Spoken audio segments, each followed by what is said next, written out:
Our story kicks off at Seohan University, where we meet our guy Han Tae-soo, a 23-year-old student just trying to get by. Out of nowhere, two girls bounce up to him all cheerful because they heard from their friend Yoonhae that this dude has a legendary reputation for attending classes for other people flawlessly, like he's never missed a beat. They're hoping he'll do them a solid, but instead of giving them an answer right away, Tae-soo just slides them a flyer for his proxy attendance service, no words needed. The flyer lays out his rates nice and clear: 10,000 won for showing up to a class, 100,000 for knocking out assignments, and a bold note saying exam proxies are a no-go because, that's illegal territory. One of the girls blinks at the flyer, surprised, while the other chimes in asking if he seriously charges money for this kind of thing, like it's some wild concept. Tae-soo stays cool and explains that each attendance runs 10,000 won, but hey, since it's their first time and they came through a friend's introduction, he'll hook them up with a discount, because even hustlers got a network. The girls agree on the spot, thanking him happily and promising they'll totally rely on his help, which is when Tae-soo calmly labels them his customers, keeping it strictly business. Just then, two of his buddies show up from behind, slapping him on the back and praising how clever he is, saying every time they see him, he's got this knack for turning stuff into cash. They even joke around asking if he could help them out too, but Tae-soo, without much fuss, just hands them the same flyer, because friendship doesn't mean freebies. His friends crack up at that, jokingly whining that they don't even get a discount despite being his close pals, like where's the love, man? Later on, we see Tae-soo in class while the professor takes attendance, and he quietly, without missing a beat, answers for his friends too, covering for them smooth as butter. Once the lesson wraps and the teacher dismisses everyone, Tae-soo slips out of the room right away, quick like a ghost, and his buddies notice, wondering aloud if he's dashing off to meet a girlfriend or something. They laugh it off though, figuring it's more likely he's just buried in some part-time job, because that's their Tae-soo, always grinding. They joke around, saying he'd probably grab someone by the collar and shout that the money was worth 3 months' rent, and tease that if he ever starts dating, they'll do a naked break dance and upload it to YouTube, which is both a threat and a promise.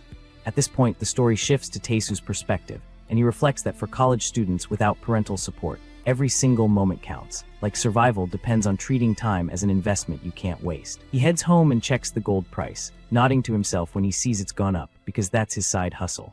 He glances at his phone and notes that tomorrow's class is at 11 a.m., so if he crashes for 4 hours, he can game until 7, and if he farms about 1.5 billion gold in game, he'll score some decent cash, priorities right. Out of everything in his schedule, the time Tae-soo values most is his gaming time, since it takes zero physical effort and he can play whenever he's free, even managing to knock out assignments on lighter days while the screen erupts in battles, which he weirdly finds relaxing. Other players gather around, stunned at his performance, whispering that he's this well-known gold farmer who deals insane damage without spending a dime of real money, and they recognize him as the guy who sells in-game currency like a pro. Suddenly, this player named Fallen Power Angel confronts him in the game, hurling insults like, "You jerk, are your parents odd-numbered or what? Who told you to hunt in our guild's area? Get lost while I'm nice before I reduce your odd-numbered parents to 0, which is oddly specific and brutal. Tae-soo just ignores it and keeps playing calm as a cucumber, but the more he brushes it off, the angrier the player gets, unleashing a storm of curses and even threatening to meet him in real life and beat him up, because online rage knows no bounds. The scene then cuts to a police station, where it turns out Tae-soo filed a complaint against this abusive player, and there's the player, a young woman, frustratedly insisting to the officer that she didn't start the fight and was just provoked, but she still ends up getting scolded anyway. Just then Tae-soo strolls into the station, and the officer introduces the girl as the player behind Fallen Power Angel, whose real name is Chamia, and the moment they lock eyes, both of them freeze in shock like time just stopped. Mia blurts out excitedly that it's really Han Tae-soo, and the officer notices their reaction, asking if they know each other, which Mia confirms without hesitation, revealing that Tae-soo is her ex-boyfriend for now, dropping that for now like it's casual. Tae-soo reflects quietly, realizing the girl in front of him is indeed his ex from 5 years ago, and back then, Mia was this quiet, unnoticed kid who spent her days reading alone in the corner of class, the kind of person you'd pass by without a second thought. He remembers approaching her and placing a paper on her desk, telling her to come to the library at 4 p.m. today, waving and whispering before leaving, and she just held that paper close to her chest, smiling in happiness like it was gold.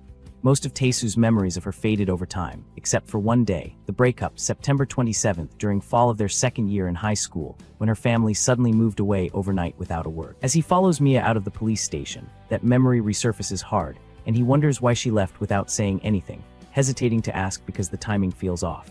Meanwhile, Mia mutters to herself in frustration about how ridiculous this is, that after all these years, she's dealing with him slapping 100,000 settlement right in her face over some game insults. Taesu holds back his question, deciding it's not the moment, and studies her closely, asking himself if this really is the same Chamia he once knew, because at first he thought it was just someone with the same name. He wonders how much a person can change in a few years, and even though people at reunions look different, Mia feels especially unfamiliar. Not just her appearance, but her whole aura, which screams delinquent now, not the quiet girl he remembered. Taesu thinks that normally when someone says, "It's me," you'd recognize them. But with Mia, everything feels strange and off-kilter. Suddenly, Mia spins around and confronts him, demanding to know why he's following her, and accusing him of feeling guilty for demanding money over a few insults in a game, reminding him they once knew each other. She thought he'd laugh it off if she played the old friend card, but instead he asked for compensation, which she calls petty, and Taesu wonders why she's suddenly so talkative now. Mia presses on, asking if he intends to apologize, but he replies calmly that he's not following her at all. This just happens to be where he lives, pure coincidence. She challenges him again, saying she might apologize for the insults but will never forgive his bad gaming manners, adding that he's only getting off easy because it's her, like she's doing him a favor. Taesu warns her he feels no guilt and even threatens to go back to the station, reminding her he gave a discount, lowering the fine from 100,000 to 10,000 just because he knew her, but he could always raise it back. Hearing that, Mia softens a bit and admits she doesn't even have 10,001 right now, asking if he can let it slide this once, but Taesu refuses, insisting he'll still take his 10,000. Business is business. Finally, Mia gives in and agrees to settle at 10, then adds that even with his well-off family, he's still sharp with money, destined to be wealthy one day, which feels like a backhanded compliment. At that moment, Taesu calls her name, and when she responds, he quietly asks how she's been all this time, and Mia freezes, startled by the question. Taesu notices and asks why she reacted like that, and she explains it's because he's changed. He never used to care about others, and now suddenly he's asking, which throws her off. She insists nothing worth mentioning has happened, and there's no point in sharing, reminding him they won't see each other again, and as long as she pays the money within the deadline, that's all he needs to know. She asks him not to be curious about her, just as they'd always avoided caring until now, and tells him they should continue living as if the other doesn't exist, wishing him well and walking away. Watching her leave, Taesu reflects that those were the last words of his ex-girlfriend, spoken 5 years after they reunited, and he wonders if that's really all she has to say after so long. He reminds himself she was the one who disappeared without a word, so by all rights, he should be the angry one, and admits the settlement money wasn't about desperation. It was just the only excuse he could think of to keep her around longer since he's never been good with words. As he turns and walks away, he accepts that this is truly the end and they'll never meet again, but fate, as always, has other plans, because 1 month later at Sehen University, Taesu and Mia cross paths once more, both caught completely off guard. Flustered, Mia mutters a single word under her breath, again, like the universe is trolling them, and the scene shifts to later at his apartment, where Taesu stands by the window of his new room, watching a moving truck pull up as a family relocates next door. He thinks to himself how surprising it is that someone actually found a place like this at such a time, comparing it to scoring an S-class item in a game, because it's been 4 days since the semester started, and this apartment was the only one-room spot within 5 minutes of campus, with a 5 million won deposit and 500,000 rent. It's a little old, sure, but the low cost and close distance make it rare, almost impossible to find vacant, and he reminds himself most folks here are students from the same university. As his thoughts drift, the name Chamia surfaces, and he wonders if she's commuting, replaying the sudden encounter with her the previous day, which was so unexpected he's still reeling. He remembers how it happened. Mia was called into the broadcast room, and when he saw her there, he froze, questioning why she was present, while she grew tense the moment she recognized him. Convinced he was stalking her, she felt disgusted and even reached for her phone, threatening to call the police about a suspicious man, which baffled Taesu so much he lightly tapped her head and asked what nonsense she was spouting. He quickly explained he was also a student there, and Mia's eyes widened in astonishment when she realized he studied at the same university, especially when she found out he was in media and communication, her own department. Taesu, equally shocked, questioned if she was really his junior, but Mia coldly cut him off, reminding him of what she said before, that it's better to act like strangers and mind their own business, then walked away, leaving him confused and wondering why she was so angry. As those memories resurface, he forces himself to calm down, telling himself to forget it, promising not to care anymore because it's just leftover feelings, but he can't help wondering if the family moving in next door could possibly be her. He shakes off the thought, muttering, "No way, that's impossible," and just then the doorbell rings, and when he opens it, he freezes because standing there with a plate holding a cake is Chamia herself. She greets him warmly, smiling bright as she explains she just moved in next door and hopes they can get along, and Taesu stands there utterly bewildered, while Mia, equally startled, blurts out she brought rice cake and then suddenly shoves the plate against his face without warning. Taesu doesn't even react, which makes Mia's expression shift sharply as she accuses him again of being a stalker.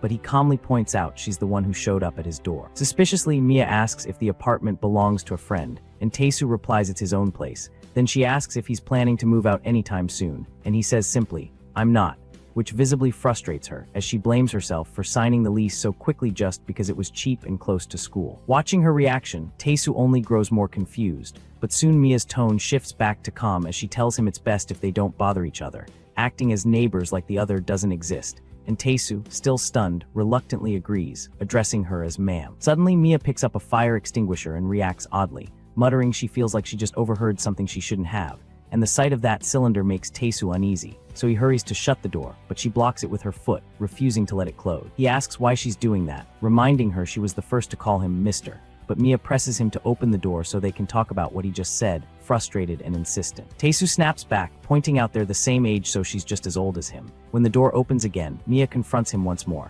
accusing him of still not reflecting and warning that if he confesses now, she'll only kill him halfway, which is oddly specific mercy. Taesu's thoughts drift to the past, remembering the library at sunset, his favorite time, but looking at her now, he can't understand why she changed so much, glaring at him with such hatred like she truly wants to kill him.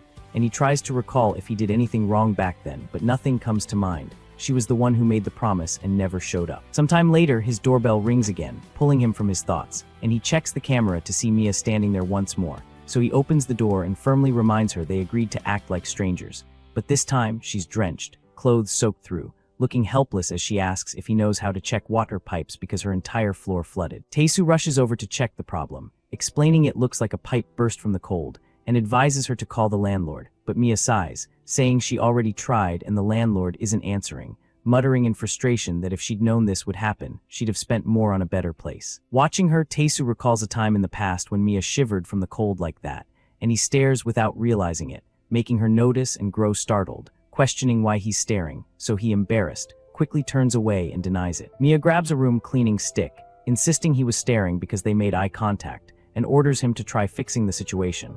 Then he notices her wet clothes turning see-through, revealing, well, a lot, and she mocks him, making odd faces as she teases that he's really thinking something strange at a time like this. Blushing, Taesu raises his voice in protest, insisting it's not what she thinks, and when she presses further, he stammers and blurts out with a red face that he was simply worried about her, which leaves Mia stunned for a moment. Gathering himself, Taesu grabs her collar lightly, telling her to come inside so he can give her something to dry off with, and Mia questions him, but he explains she'll catch a cold if she stays like that, though instead of accepting, she strikes him with the stick, shouting she can just stay in her own place, then sighs, admitting she's thankful for his help but telling him firmly she doesn't want to owe him anything from now on, wanting no further involvement. Entering her room, she orders him to stop meddling and just go to bed unless he wants his weekend ruined, and Taesu asks if she'll be okay once the pipe is shut off.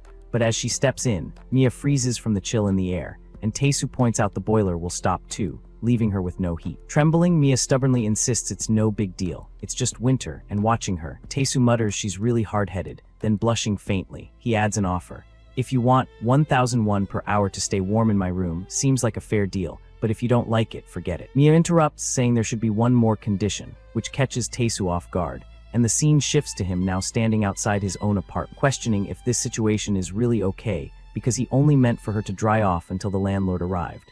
But instead, she paid him 3,001 extra to use the shower. As she bathes inside, Taesu waits anxiously in the hallway, reflecting on how strange it is. She was so guarded and hostile just a while ago, yet now she seems far too defenseless, and more importantly, a strange feeling stirs in his chest, not excitement or anything pleasant, but like he's forgetting something very important. At that moment, two of Taesu's classmates arrive carrying drinks, one asking about the flood and the other teasing him for showing up 10 minutes earlier than planned. And Taesu suddenly realizes, with a jolt, that he completely forgot about this meeting. He stays silent while his classmates cheerfully chat about the party, their mood turning sentimental as they explain how quickly they rushed over after hearing his hotel flooded, calling it the guardian of their last train rides and their beloved hangout spot, worried it might not be usable for a while. Just then, one notices water leaking from the neighboring room and remarks it looks like a pipe burst there, even though they were told this was Taesu's place. And the other adds they were especially worried, which is why they came to check on it. Hearing this and glancing at Mia's room beside his, Taesu panics inwardly, his mind racing at the thought of them barging in and finding Mia inside,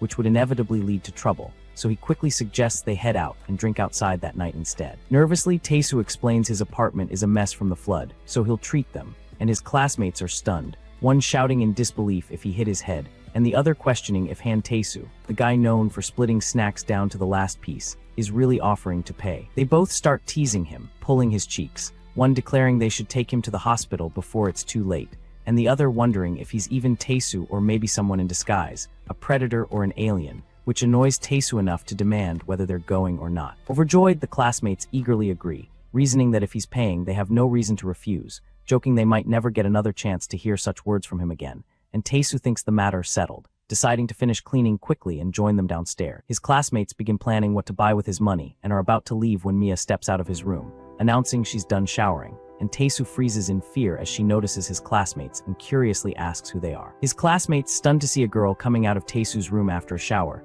go completely silent, and the exact situation he feared unfolds as they grab him, demanding to know why such a beautiful girl is coming out of his place and who she is, one accusing him of leading an innocent girl astray. Flustered, Tae-soo quickly places a hand on Mia's shoulder and claims she's his younger sister, his real sister, shocking Mia herself at the sudden lie, but his classmates don't believe him, shouting there's no way such a pretty and classy girl could be related to someone as shabby as him, which Tae-soo thinks is a bit hard, insisting if she doesn't want more trouble, she should go along with it, explaining they're his classmates and seniors in the same department, making the lie plausible, so reluctantly, Mia plays along, confirming to them she's his sister with a cute expression that makes the classmates start falling for her instantly. Just then a bang echoes from the wall as another girl enters the scene, laughing and questioning how she never heard about this before, and seeing her, Tae-soo's classmates are even more shocked as the girl presses further, demanding to know their real relationship, revealed as Na Hae-yeon, 21, from Tae-soo's hometown, a junior who secretly loved him for 10 years. The scene shifts to the next morning at the university,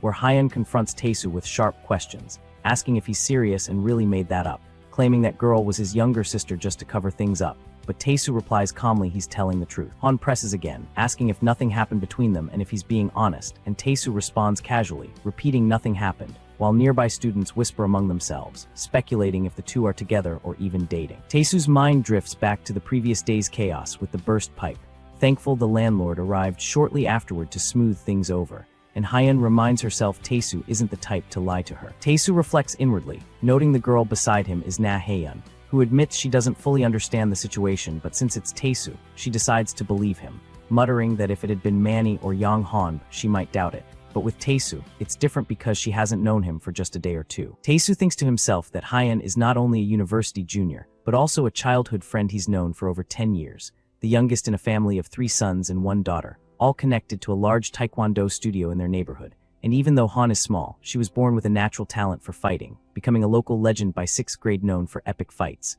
earning the nickname Crazy Chihuahua of Gwangjang-dong, or Dachai for short. As they walk toward the student council room, Hae-yeon brings up something more pressing, asking about that girl and pointing out she's definitely Chamia, and Tae-soo frowns, asking why she's asking, with Han explaining Mia changed too much, her build and adult aura making it hard to believe she's the same person. Tae-soo tries to dismiss it, suggesting maybe she was still growing back then, but Han isn't convinced, pressing that it doesn't really explain it. And while the girl sounds and looks a little similar, she feels like she's staring at a completely different person, then raises the real concern. Why did Mia disappear without a word and only come back now, especially since Tae-soo went through so much because of her sudden disappearance? At that moment, another girl walks in and interrupts, asking who disappeared without saying anything, startling Hae-yeon, who greets her as Hyu Sunbai, revealing this girl is Song Hyu, 24, the hot student council president of public administration, and also the girl Tae-soo secretly has a crush on. She greets them both with a good morning and thanks Hae-yeon and Tae-soo for helping out so early even though they're not in the student council, explaining they're short-handed because of department MT preparations for tomorrow, and Hae-yeon reassures her confidently she's fine with physical work, then turns to Tae-soo, asking if he's okay and not too busy with part-time jobs. Seeing his crush, Tae-soo feels his heart race and quickly replies no problem. He even quit all overlapping jobs today to make time, and she looks surprised, asking if he's really okay with going that far, so he reassures her not to worry, explaining he recently earned some extra income, and she smiles, relieved, saying it's good news. Feeling energized by her presence, Tae-soo insists she just tell him what to do, and watching this, Han pouts in frustration, annoyed he only acts this way in front of Hae-soo, and wondering just how much he's hiding. Together, Tae-soo and Han help Hye-soo organize things as she gives clear instructions, pointing out where items should go, and Tae-soo thinks to himself about son Hye-soo, a year above him and the girl he likes, though it's still a secret at that moment, when suddenly Monkey and Younger appear, poking his cheeks and teasing him. Monkey smirks, pointing out how surprising it is that Taesu even ditched his part-time jobs just to help out. And Yanga adds, teasing, I thought you always said you never did unpaid work, which makes Taesu think these guys must never find out about his schedule sacrifices. Yanga smirks knowingly, saying, oh, we know all about it, must be because of a girl, huh? And Taesu's face immediately turns red with embarrassment as Yang Ha continues, asking if he heard it from Yang Sik, and then adding that this year's freshmen are supposed to be incredible. Mankey chimes in, saying their looks and backgrounds are on another level, but out of all of them, the girl Taesu brought yesterday really stood out. And Yang Ha agrees, claiming she's his future wife and the most impressive, then remembers yesterday Taesu and Hyeon were together, just as Hyeon appears from behind, pulling Monkey and Yanga back, hiding her irritation behind a smile and firmly telling them to just get to work. They grumble but nod, and soon everyone's working together efficiently, and when the work ends, Jisoo smiles warmly, announcing the day's tasks are finished, thanking everyone for their hard work and instructing the student council members to gather at the front gate by 7 a.m., telling the rest to come by 8, and again expressing gratitude for their effort. She specifically thanks Taesu and Han for coming early despite not being part of the council, and with a playful wink, adds that after the MT is over, drinks are on her, so don't skip out. And Taesu, fired up, declares passionately that even if he got in a car accident, he'd come running no matter what, which makes Han watch him with a mix of frustration and disgust at his over-the-top behavior, smiling awkwardly and telling him he doesn't have to go that far. Later in the evening, Taesu returns to his flat, and while unlocking the door to his room, he thinks about Mia's sudden return, admitting to himself that if he said he wasn't shaken, it would be a lie, but still, he thinks Hugh Sunb is great. And even with Chamia back, his focus remains on Haisu. At that moment, Mia passes by, and when the two see each other, they freeze, Taesu's eyes landing on the large amount of snacks she's holding. So he remarks that if she eats that much, she'll get fat, and embarrassed, Mia snaps back, asking why he cares and insisting she should be allowed to eat what she wants. She quickly explained that she hadn't bought all those snacks just for herself, since with the MT bus ride tomorrow, she was planning to share them with everyone, being a team player and all. Taesu let out a scoff, comparing her behavior to something you'd expect from a grade schooler, and reminded her that they'd already bought snacks and stuff with the club funds, so her stash was basically redundant, explaining that as a Sunbi who must have gone to plenty of these things, he could totally skip just one, while for her as a freshman, this was her first MT, so she wanted at least that much, a little piece. Taesu stepped closer, getting serious, and said that while they were at it, he had something to ask her, and when she asked what, he demanded to know what exactly annoyed her so much about him, what he'd done that was so wrong, and reminded her that she was the one who'd done something wrong in the first place, so the anger felt a bit misplaced. Hearing this, Mia's expression darkened, like a storm cloud rolling in, and Taesu told her that if she was mad at him, that was fine, but she should at least let him know why, because he couldn't fix what he didn't understand. She then slapped his hand away and glared coldly, admitting he was right, she was the one at fault, and reminded him that she told him not to act like he knew her, because that was the deal, and with that, Mia walked away, leaving him standing there. Taesu tried to stop her, but she left without responding, and left behind. He thought to himself in frustration about why it always turned out that way whenever they met, like the universe just loved messing with them. The scene now shifts to later, and the day of the MT finally arrived, with Haisu speaking to a group worriedly, saying that many people had decided to come last minute, leaving no room left on the bus. So because of that, she explained that 2 of them would have to go separately with her by car, and it became clear she was speaking to Taesu and Mia, asking them again if that was okay, to which Taesu and Mia looked at each other in embarrassment, unable to respond comfortably because, well, awkward mutt. Then on the bus, the students were all on their seats, and Hyeon sat quietly until her friend leaned toward her and asked what was up, and Hyeon brushed it off, saying it was nothing, but her friend teased her further, asking if she was uneasy because she couldn't see her husband, meaning Taesu Sunbi, and hearing Taesu's name, Hyeon blushed hard and looked both surprised and embarrassed, like she'd been caught red-handed. With her face still red, she stammered to her friend that she was talking nonsense, insisting that Taesu and she were nothing like that. But her friend watched her flustered reaction with amusement, saying she was only claiming he was an oppa she'd known for a long time, and then added that if it was about Taesu Sunbi, he had said he would be coming in Haisu Nai's car, which made Han startle and ask nervously if that was true, her friend continuing that one more freshman would be there too. And she thought her name was Mia, and the moment Mia's name was mentioned, Han's expression shifted to shock, like a bomb went off. At the same time, Taesu and Mia were indeed seated in Haisu's car, and Haisu asked if they were both ready to go and if they'd forgot anything, with Mia answering she was fine and Taesu also confirming. Then Mia turned to Taesu, watching him closely, and asked what he was doing, addressing him politely as Sunbinim because formality and chaos, and Taesu, wearing a helmet, explained it was for safety and handed one to her, reminding her that life was precious, which left Mia staring in disbelief and asking why they needed helmets just to ride in a car, Like, was this a demolition derby? Taesu, trembling a bit, muttered that if it were a bumper car, helmets wouldn't be necessary if it actually were a bumper car. But his words only left Mia even more confused, and soon Haisu started driving, her reckless speed shocking Mia so much that by the time they reached their stop, Mia collapsed onto a bench, her condition poor from the overwhelming ride, looking at Taesu weakly and asking if she had died, because that felt like the afterlife. Taesu handed her a can of coffee and asked why she was basking in the light like a vampire, and Mia replied that she thought the Grim Reaper had just come down to take her, to which Taesu pointed out that now she understood why everyone else had rushed to get on the bus, since every student from second year and above already knew about Haisu Sunbi's driving, and Mia admitted with surprise that what bothered her more was the fact that even though Haisu drove like an F1 racer, the car didn't even have a single scratch, which was either skill or sorcery. She then turned to Taesu again, questioning what was with him since earlier and why he was giving her coffee, and Taesu explained that it had been bought by Haisu Sunbi, not him, so don't get any ideas, and Mia raised an eyebrow asking if that was really true, then told him to thank Haisu for her, but said she was okay because she didn't like coffee, which left Taesu shocked, asking if she really didn't like coffee. A memory flashing back in his mind of when Mia used to gulp down the coffee he brought without hesitation, like it was nectar.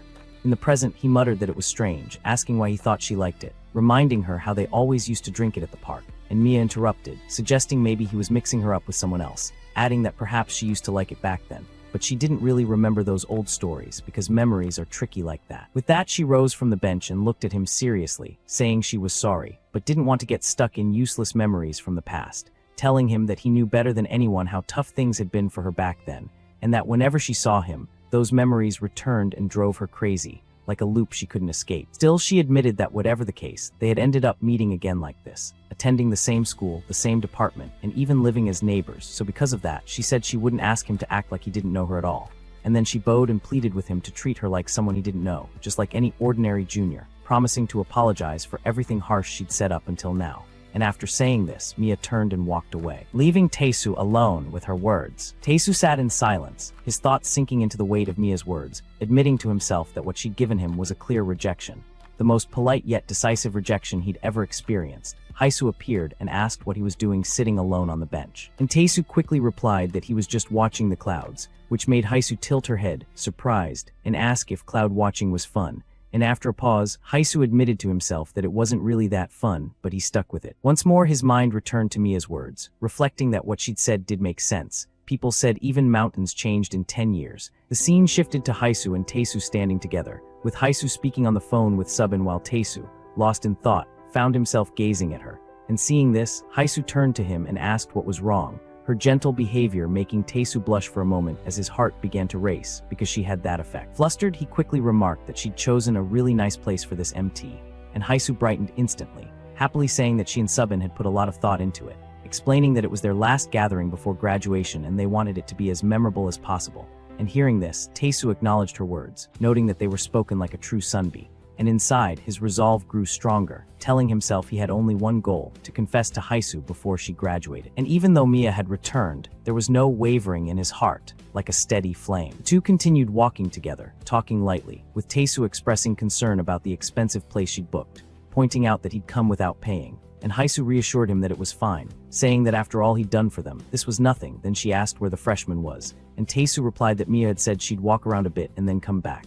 And at that moment, Mia appeared dressed in a full-game outfit with a helmet on her head and a hockey stick in hand, asking if they were there and declaring she was all set, which made Taesu find her appearance odd while Haisu smiled brightly, calling the new freshman a funny one, and looking at Taesu, Haisu then asked if her driving was really that scary, and without hesitation, Taesu put on his helmet and said it wasn't scary at all, which worried Haisu as she asked if it was really that much. The scene shifted again, showing Mia in rough shape, with other girls crowding around asking what had happened to her. One of them explaining that Mia had been this year's unlucky passenger of Haisu Sunbi's ride, and adding that probably only Taesu could come out of it looking fine, another girl muttering that unless someone was as unfazed as him, no one would last through it. And just then, Taesu felt a tap on his shoulder, turning to find a girl standing there asking if he had a moment.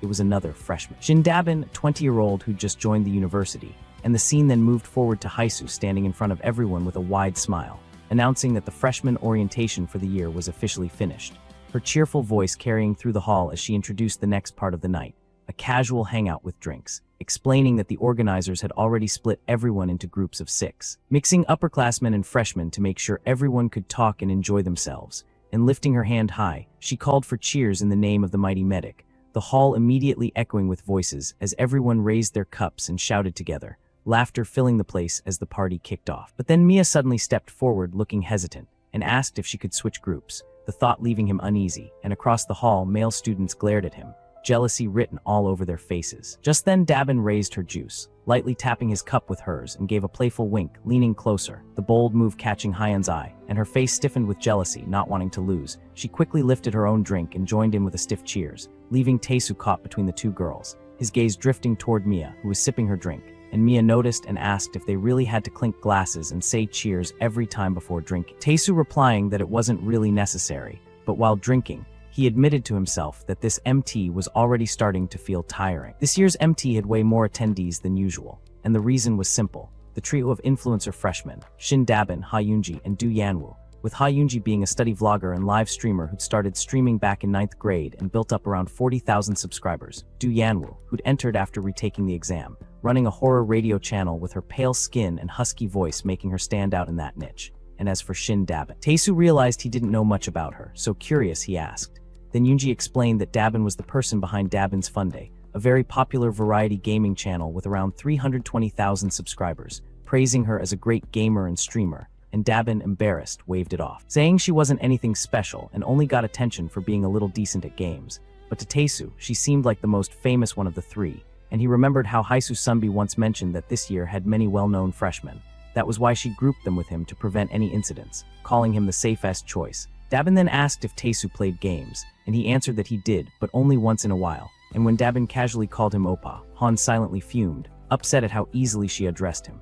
While at the same time, Taesu noticed the sharp glares from the other guys who were clearly frustrated that all the pretty girls were gathered around him, and he thought to himself that their jealousy explained why so many people wanted to come to the MT, and suddenly, Dabin's eyes lit up as she brought up the game Gook story, and Taesu was surprised to hear that Dabin also played the game, she revealing that she'd been into it since elementary school, and she asked which server he used, Taesu answering that he was on the Sunduk server, and Dabin's eyes lit up with excitement. That was her server too, and shocked, Taesu turned to Mia and asked if she'd played on the same server as well, and Mia froze, quickly gulping down her juice before nervously stammering, pretending not to understand, asking if he was talking about goob serving, like working at a restaurant, and inside, she reminded herself of their deal to act like they didn't know each other, because that was the pact. Dabin then mentioned a certain detail about their server, saying there was a notorious gold farmer named Han Yongdong, Han Taesu, a real troublemaker, and it had the exact same name as his, and Taesu admitted that it was indeed him, and Dabin stared at him, processing the truth, and after a moment she excused herself and left for the bathroom,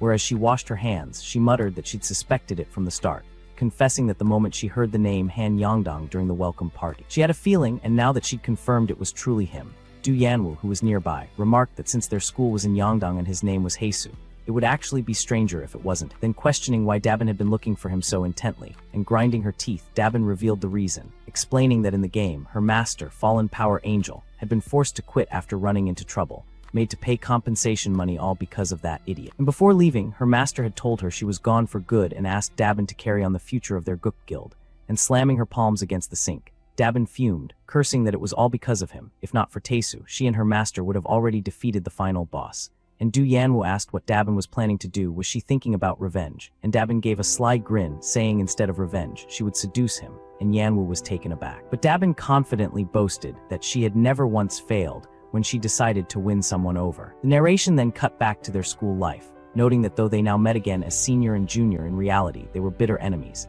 and being in the same school meant their paths crossed often, and little by little their feelings started to stir.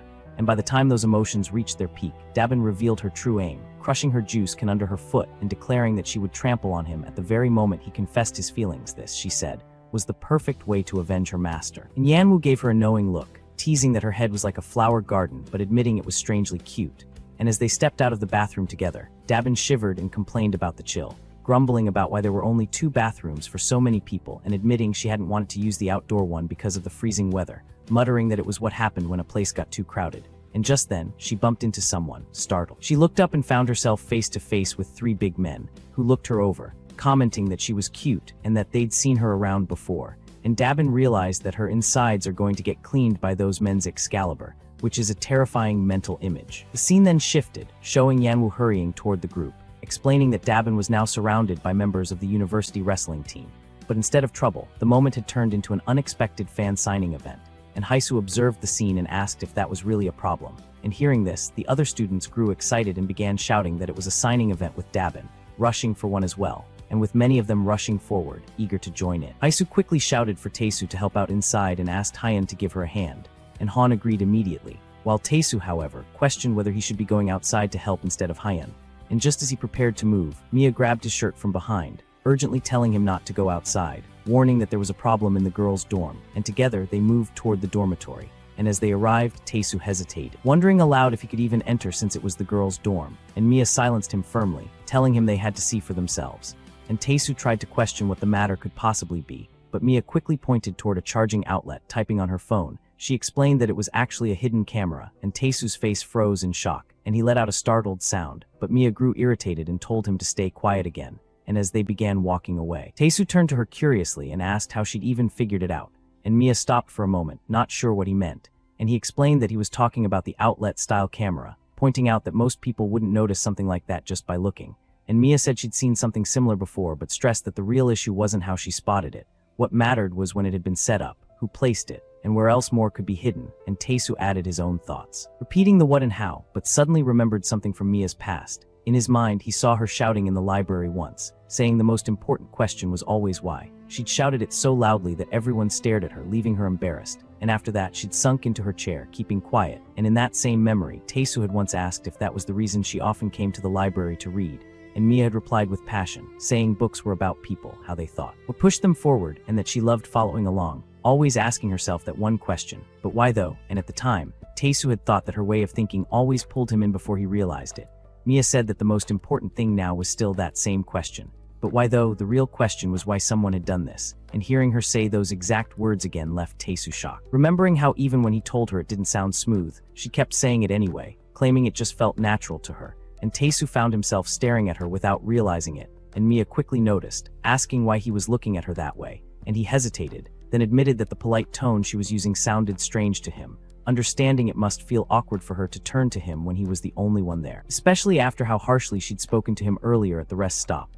And Mia's cheeks flushed a little at his words, and with a nervous smile she apologized, admitting she felt like an outsider, and because of that there was no one else she could rely on for something like this. And hearing this, Taesu thought to himself that she must have been worrying about it for a while, and Mia then reached out her hand and said she would speak casually if that's what he wanted, asking him directly for help. And she addressed him properly as Taesu Sunbi, and Taesu froze at her words, unable to respond right away, and seeing his silence, Mia pressed on, saying he had always been oddly sharp about things like this, remembering the time a game console went missing in class, and while everyone else gave up, he didn't, and she admitted it was a little embarrassing to ask him for help when they'd barely talked, and at that moment, Taesu felt that the Mia standing before him was the same Mia he had once known, and Taesu asked Mia about the camera, wondering if it could have been installed by the dorm providers, and Mia explained that it was unlikely. She'd checked other girls' rooms thinking it might be the case. Theirs was the only one with it, and she added that she didn't think any of the guys had done it either, since President Sunbi had even set up a watch to make sure no boys entered the girls' dorm.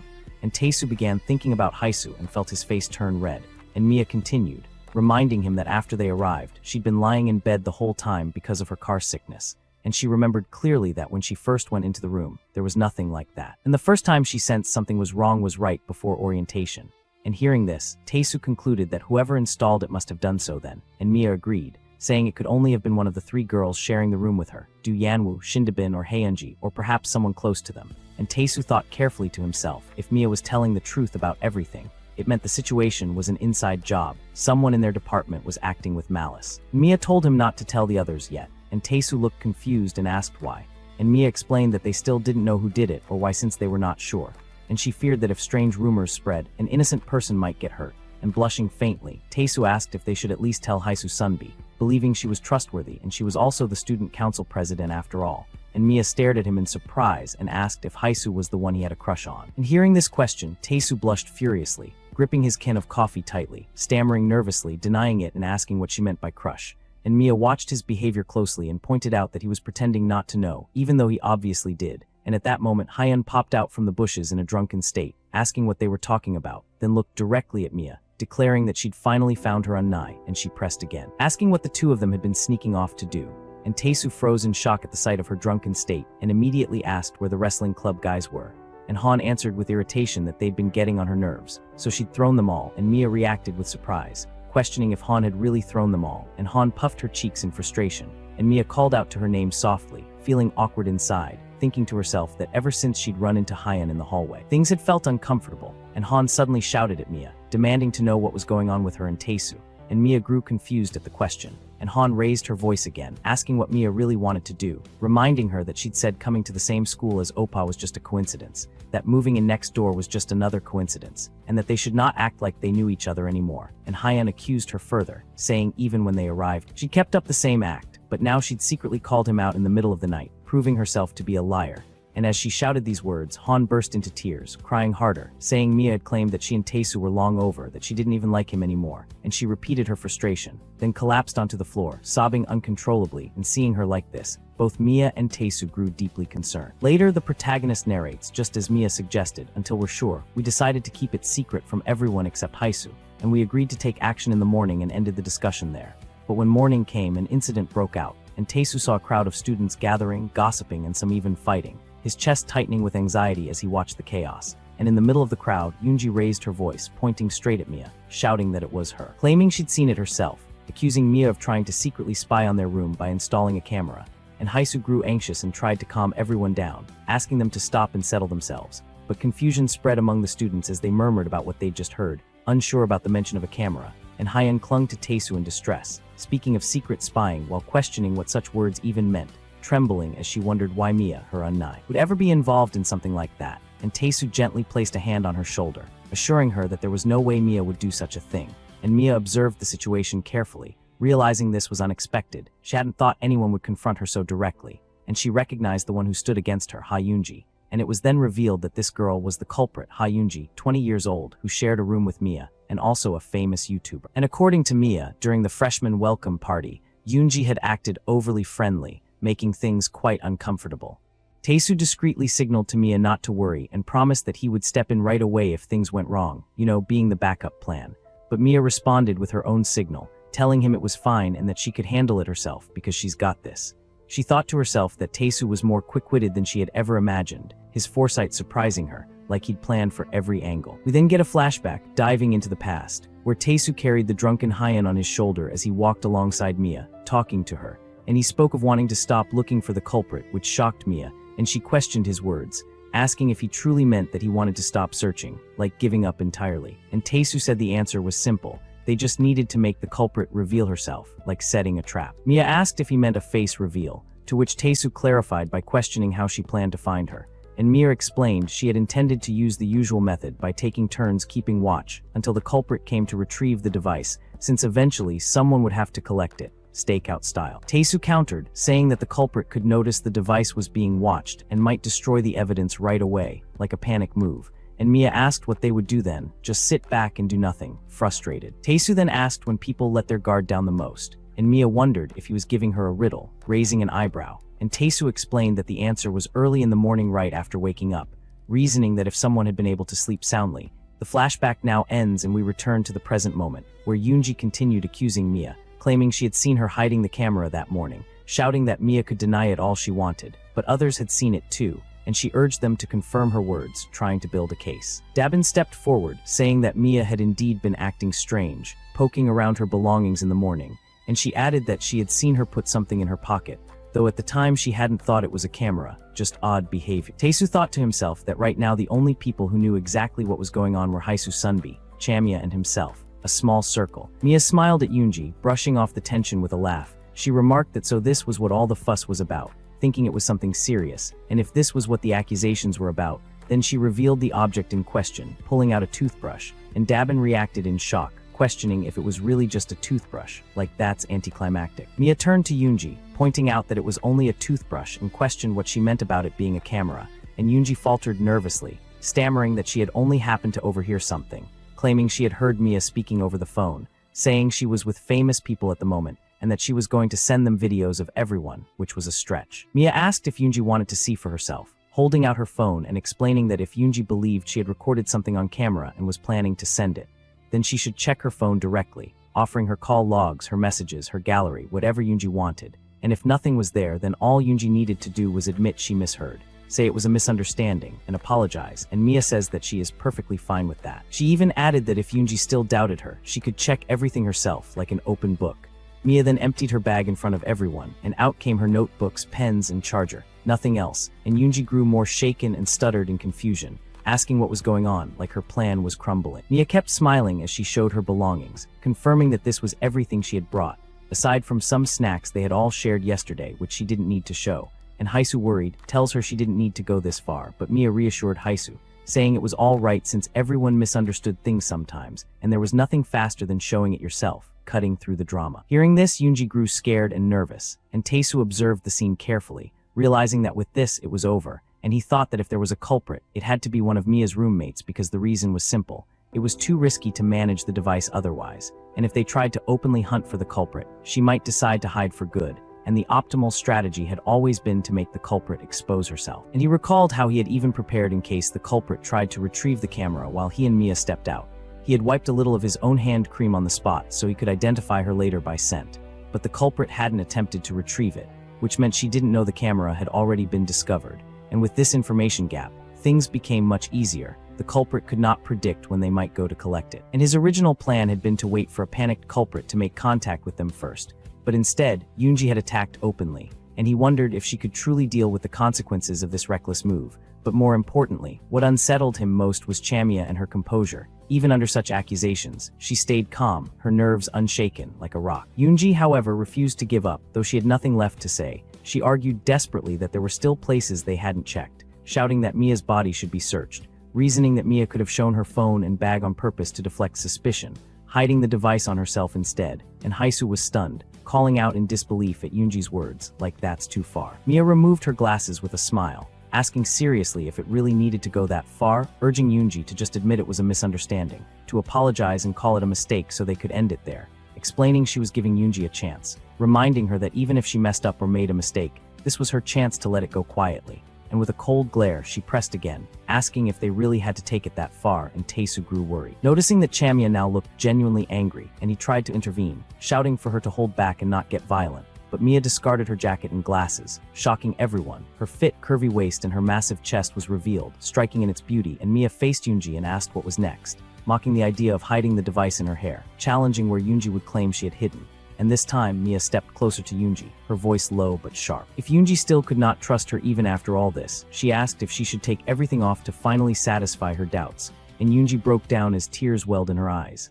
Later, Taesu placed a jacket on Mia and asked if it was really necessary to go this far, and Mia blushed at his support and thanked him quietly, like a soft moment. After that, Taesu explained that they searched the entire pension, but in the end the camera couldn't be found and the incident ended with Yoonji surrendering.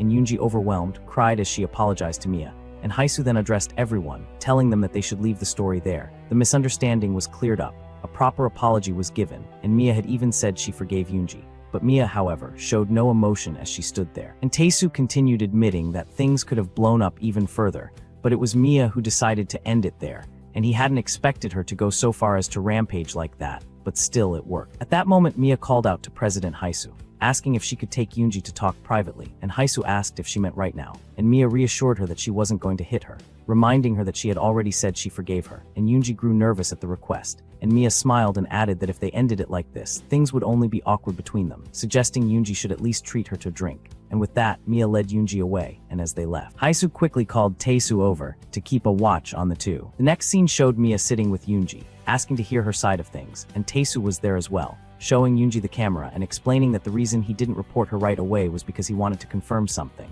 asking why she had set it up and what her goal was, and Yoonji was shocked that Taesu had the camera, and Taesu pressed further, reminding her that Mia had said it before. She didn't want to blow things out of proportion, urging Yoonji to be honest, and nervously. Yoonji questioned why he was holding the camera, insisting that Mia must have had it, and just then, Han appeared and tugged at Yoonji's cheeks, declaring that she had held onto the camera the whole time, and Taesu explained that this was the reason the camera never turned up in Mia's search. The idea that Mia had the camera was only to make it look that way. In reality, the camera had been hidden in the room, and following Mia's actions, he had called the other girls using Haisu by his name. And while the room was empty, he bought time. The story shifted to the past where Han had discovered the camera. Looking at it, she wondered if this was what Oppa had been talking about, and Taesu narrated that by letting Han, who wasn't involved, collect and keep it, they effectively removed the evidence, and he turned to Yoonji, explaining that it must have been confusing. The camera was gone as soon as she woke up, and she was suddenly called out with no time to handle it. And in the end, it turned out Mia didn't even have the device. Mia added that Yoonji probably tried very hard not to look suspicious,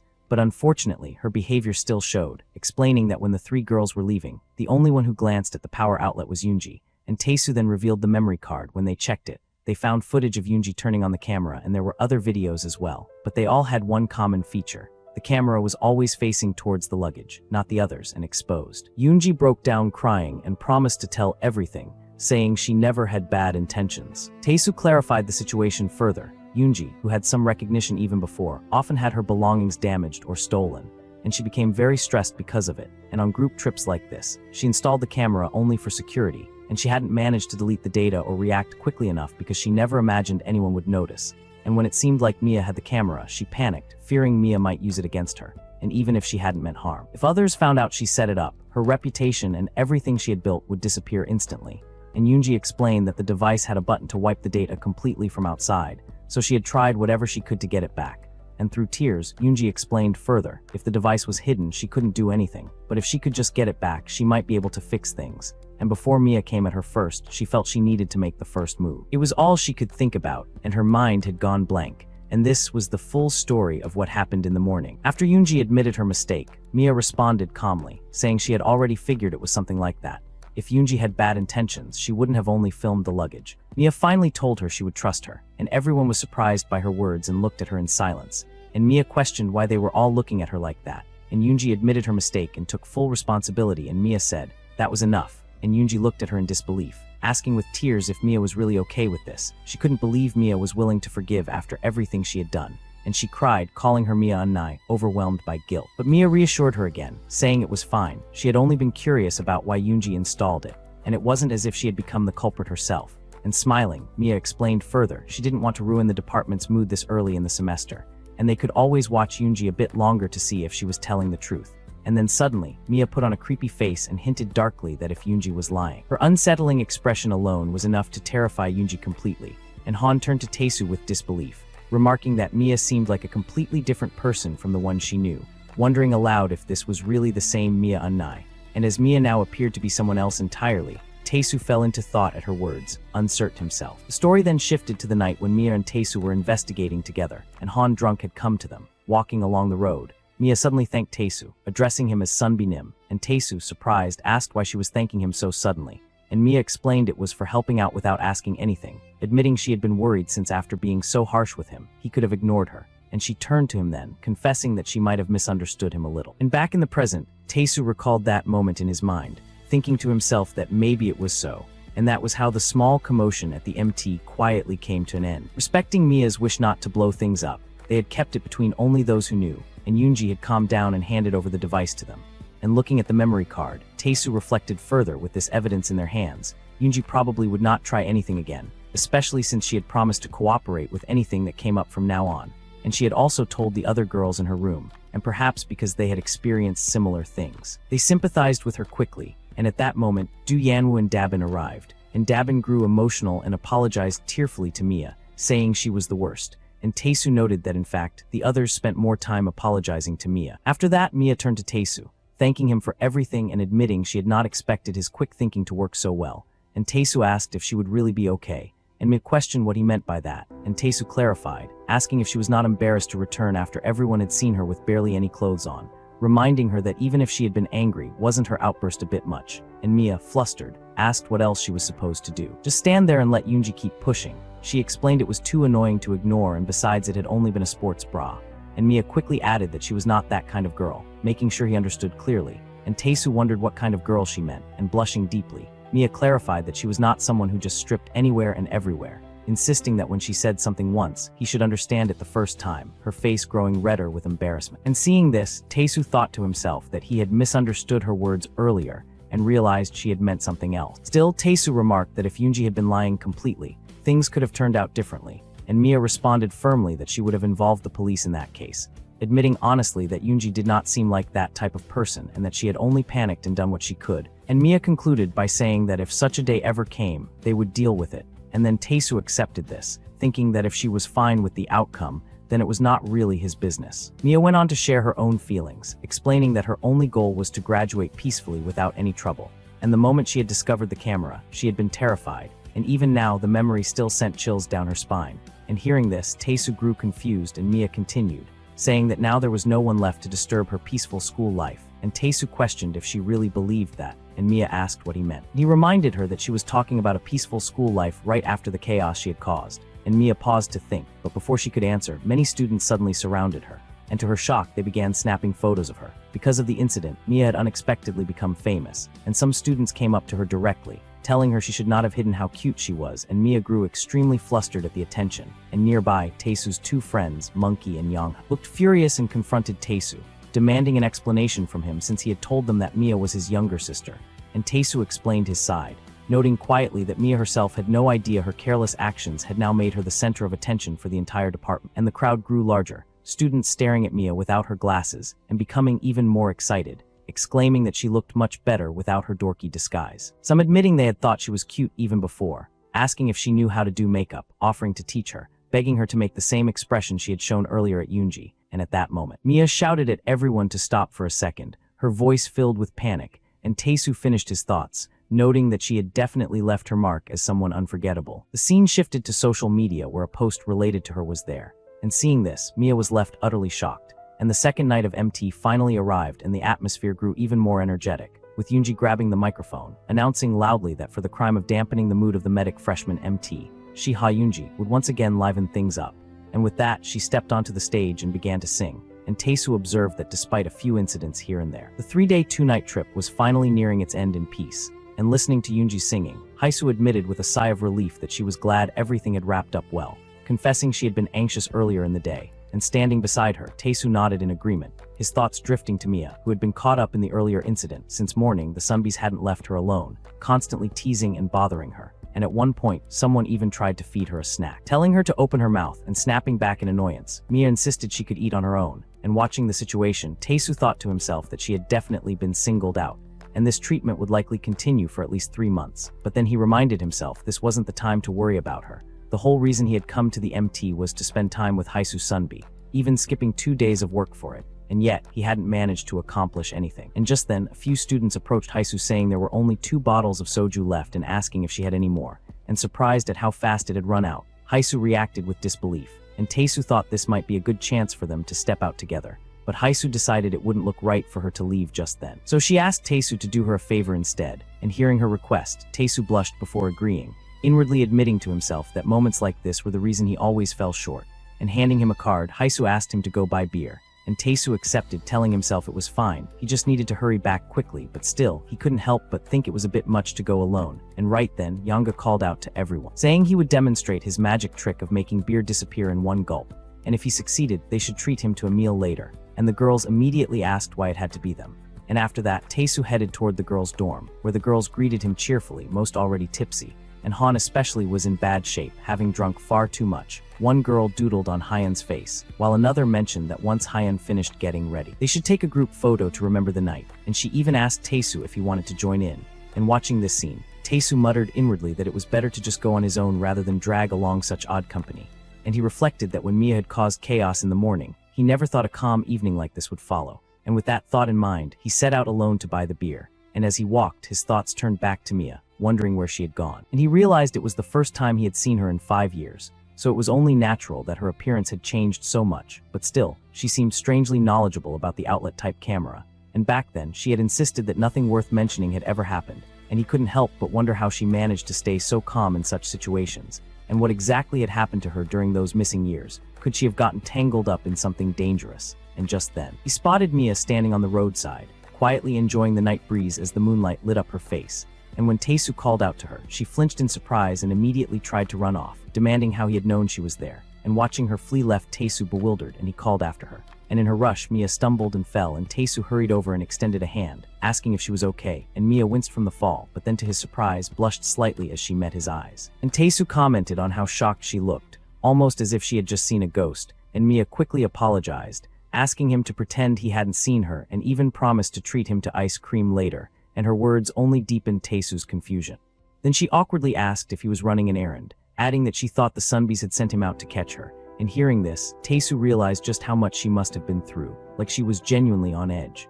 The two of them then set off together to buy beer, walking side by side in the quiet night, and on the way, Taesu mentioned how intense their department always felt, like a storm of personalities. Mia agreed, even suggesting they might be too much, joking that maybe the school only chose extroverts during interviews, which made Taesu respond uncertainly, not sure if she was kidding or serious. While Mia added that despite their overbearing energy, they were still good people at heart, and she admitted that when she first arrived at the pension, she had worried about fitting in like an outsider looking in. Hearing her honesty lifted Taesu's spirits, and he thought to himself that he never imagined he would get to share a moment like this with her again, a quiet walk under the stars. As they walked further, he pointed out how familiar the area looked, and Mia asked what he meant. So Taesu reminded her of the back hill near their school that they used to visit, and Mia fell quiet, taking in her surroundings, and Taesu thought that he never would have believed he'd have the chance to walk and talk with Mia again like this, asking if the place sparked any memories, reminding her of when they used to borrow stacks of books after school and stay at the library until the sunset, lost in their own world. The scene shifted to the past, showing their high school days, with Taesu and Mia reading together until at one point Mia burst into tears over a character's death, resting her head on his lap, and Taesu had teased her then, complaining that her tears and snot had stained his pants, and the memory made him laugh even now, a warm flashback. Back in the present, Mia tilted her head, saying she didn't remember that happening, but for Taesu, it was still vivid, one of the few joyful memories from his school years, a bright spot in the blur. Hearing this, Mia remarked that he had changed. She didn't remember him being this easygoing before, and Taesu replied that people couldn't stay the same forever, saying he had learned how to get along with others through part-time jobs, and he reminded her that neither of them were kids anymore, and since they'd continue crossing paths at school, it would be better to apologize properly if there was anything left unresolved between them, clearing the air. Mia went silent for a moment, then admitted she had wanted to keep her distance, believing it was for the best, and she apologized if she had been too harsh in the moment, a rare softness. Hearing this left Taesu stunned, and he then asked her about their very first meeting at school, wondering if she remembered what he had said, and Mia asked if he meant on the day of the entrance ceremony, and the scene cut back to that day, Mia telling him to mind his own business, saying it would be better if they stayed apart before walking away, a cold dismissal. Back in the present, Mia explained that it hadn't been his fault. She said she had simply wanted them to remain strangers as much as possible, and she wondered aloud why fate kept throwing them back together like this. If they hadn't met again at the police station or on campus, she never would have treated him so coldly, and she apologized again, calling him Hantesu, but insisted she didn't want to bring up the past, admitting those years had been difficult, but if he truly wanted to know, she could explain eventually, since they'd continue to see each other until graduation.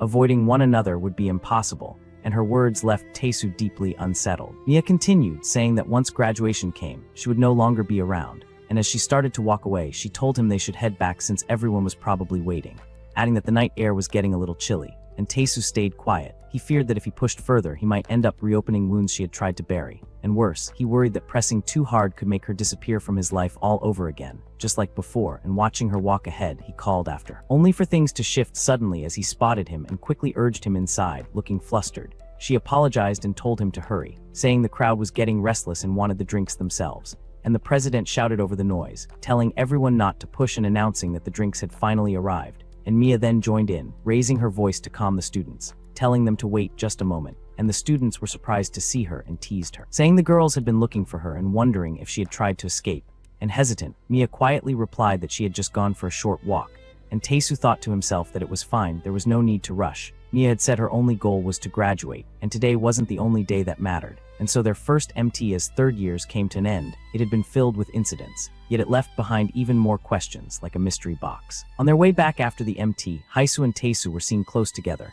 their faces turning red as they looked at one another with shy blushes.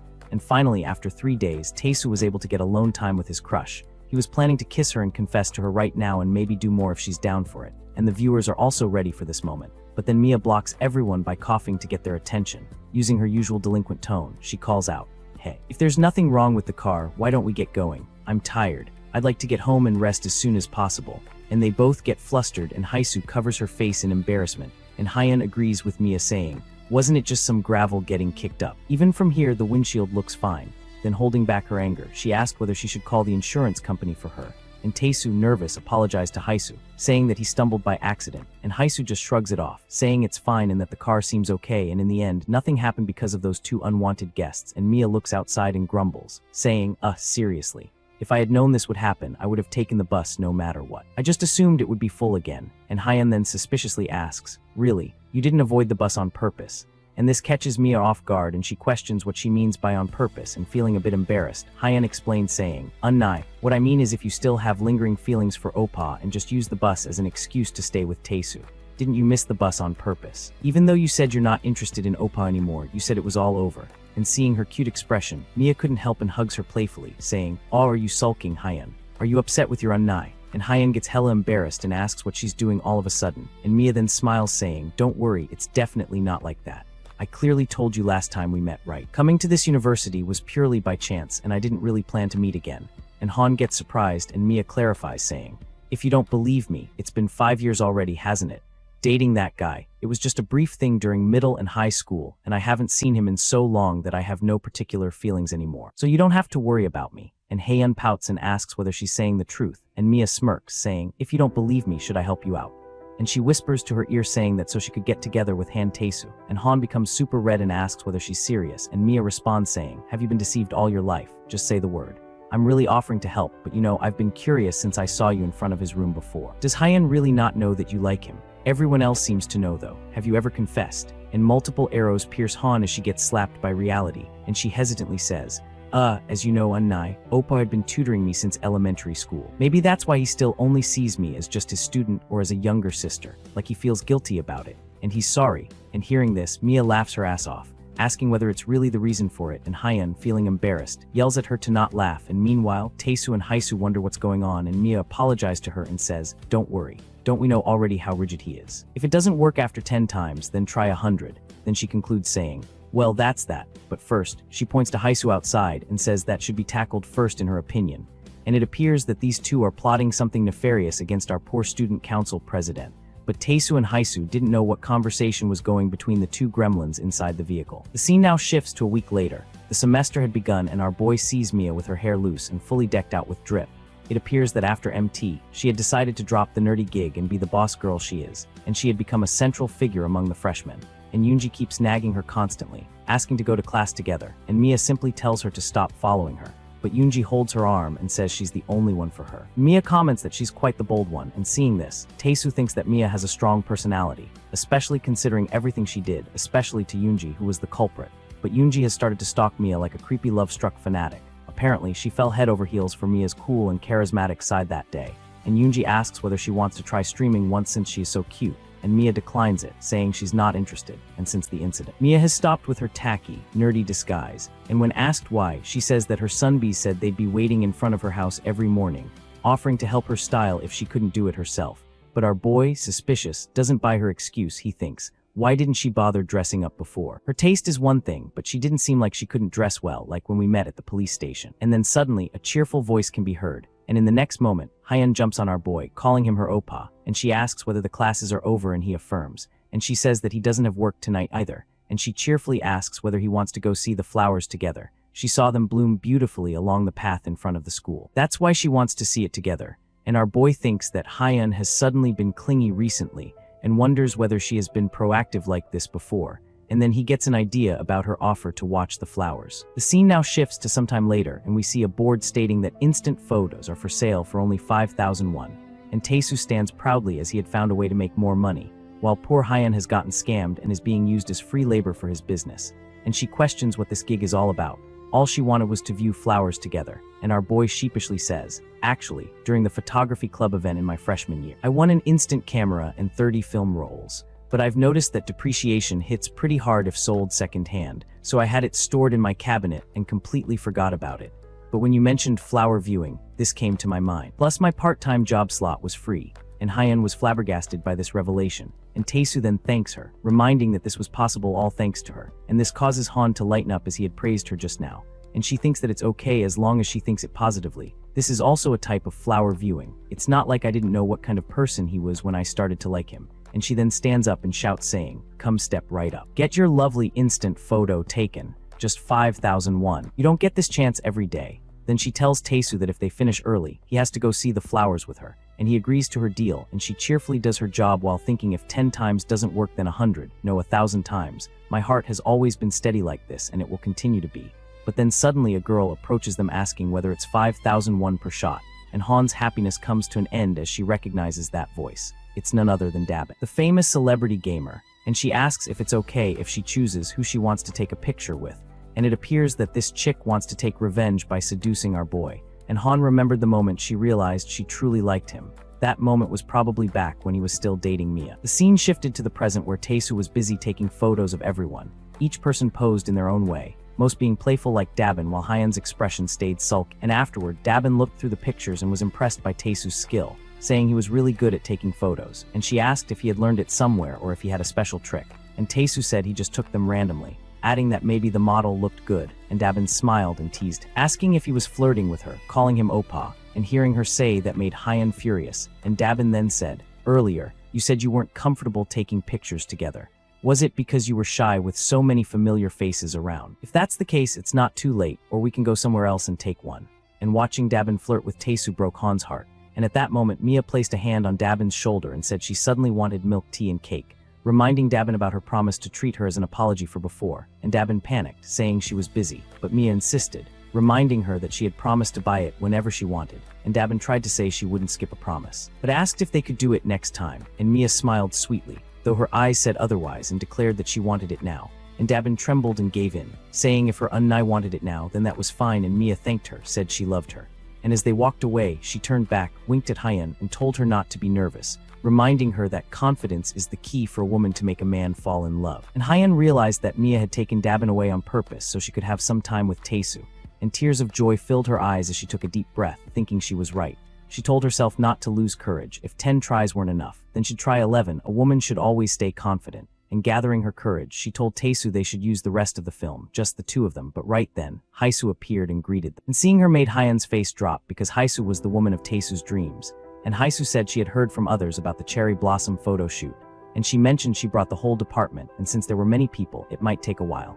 And Taesu looked at his crush and confidently agreed, saying even if it took all night, he'd take everyone's photos. And Han felt her heart sink. She thought of Mia, wondering where she was, and joined Haisu and Taesu for the photos. It hurt, but it was also strangely fun. The next day, Taesu narrated that on his way back from his part-time job, he ran into Chamya again.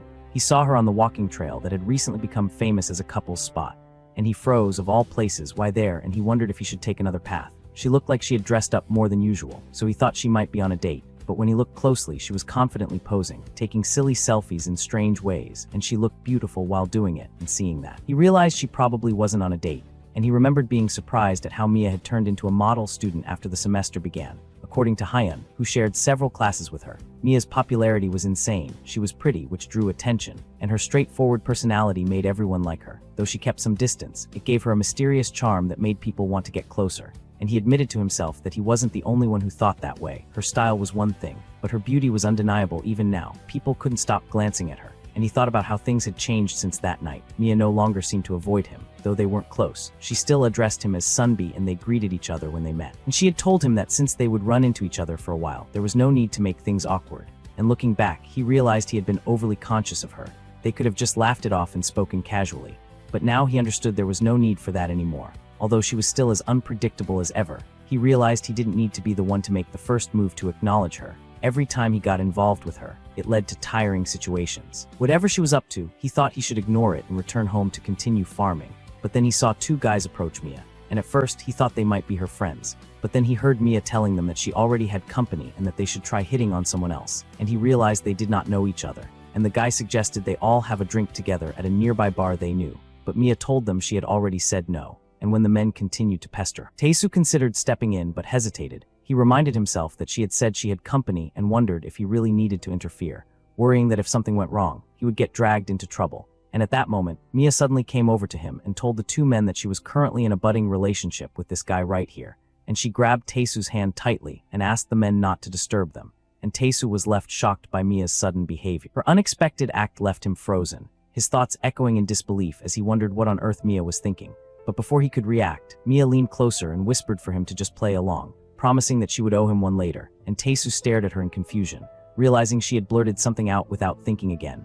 And in his mind, he called her a troublemaker without hesitation. Mia grabbed Taesu's hand tightly and turned toward the two men in front of them, declaring that Taesu was the one she was dating. Taesu nervously asked Mia if she realized what she had just said, but Mia, playing her part with exaggerated cuteness, asked him what was wrong, calling him her honey pie. And at that moment, the two men revealed their identities. One was Majo, 27 years old, and the other was Go Dong-soo, 26 years old. Both of them were Taesu's part-time work seniors, and they gave an awkward smile, surprised, and asked if it was really true that Taesu was dating someone.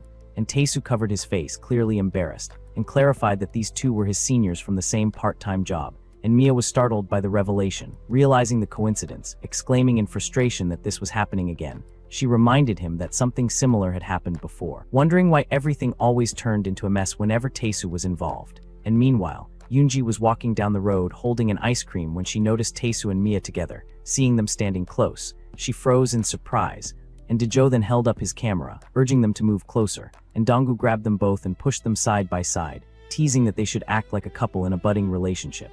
And he told them to get closer and closer, and embarrassed and blushing deeply. Mia tried to deny everything. She shouted that it was all a misunderstanding, explaining that Taesu was just someone she knew from school.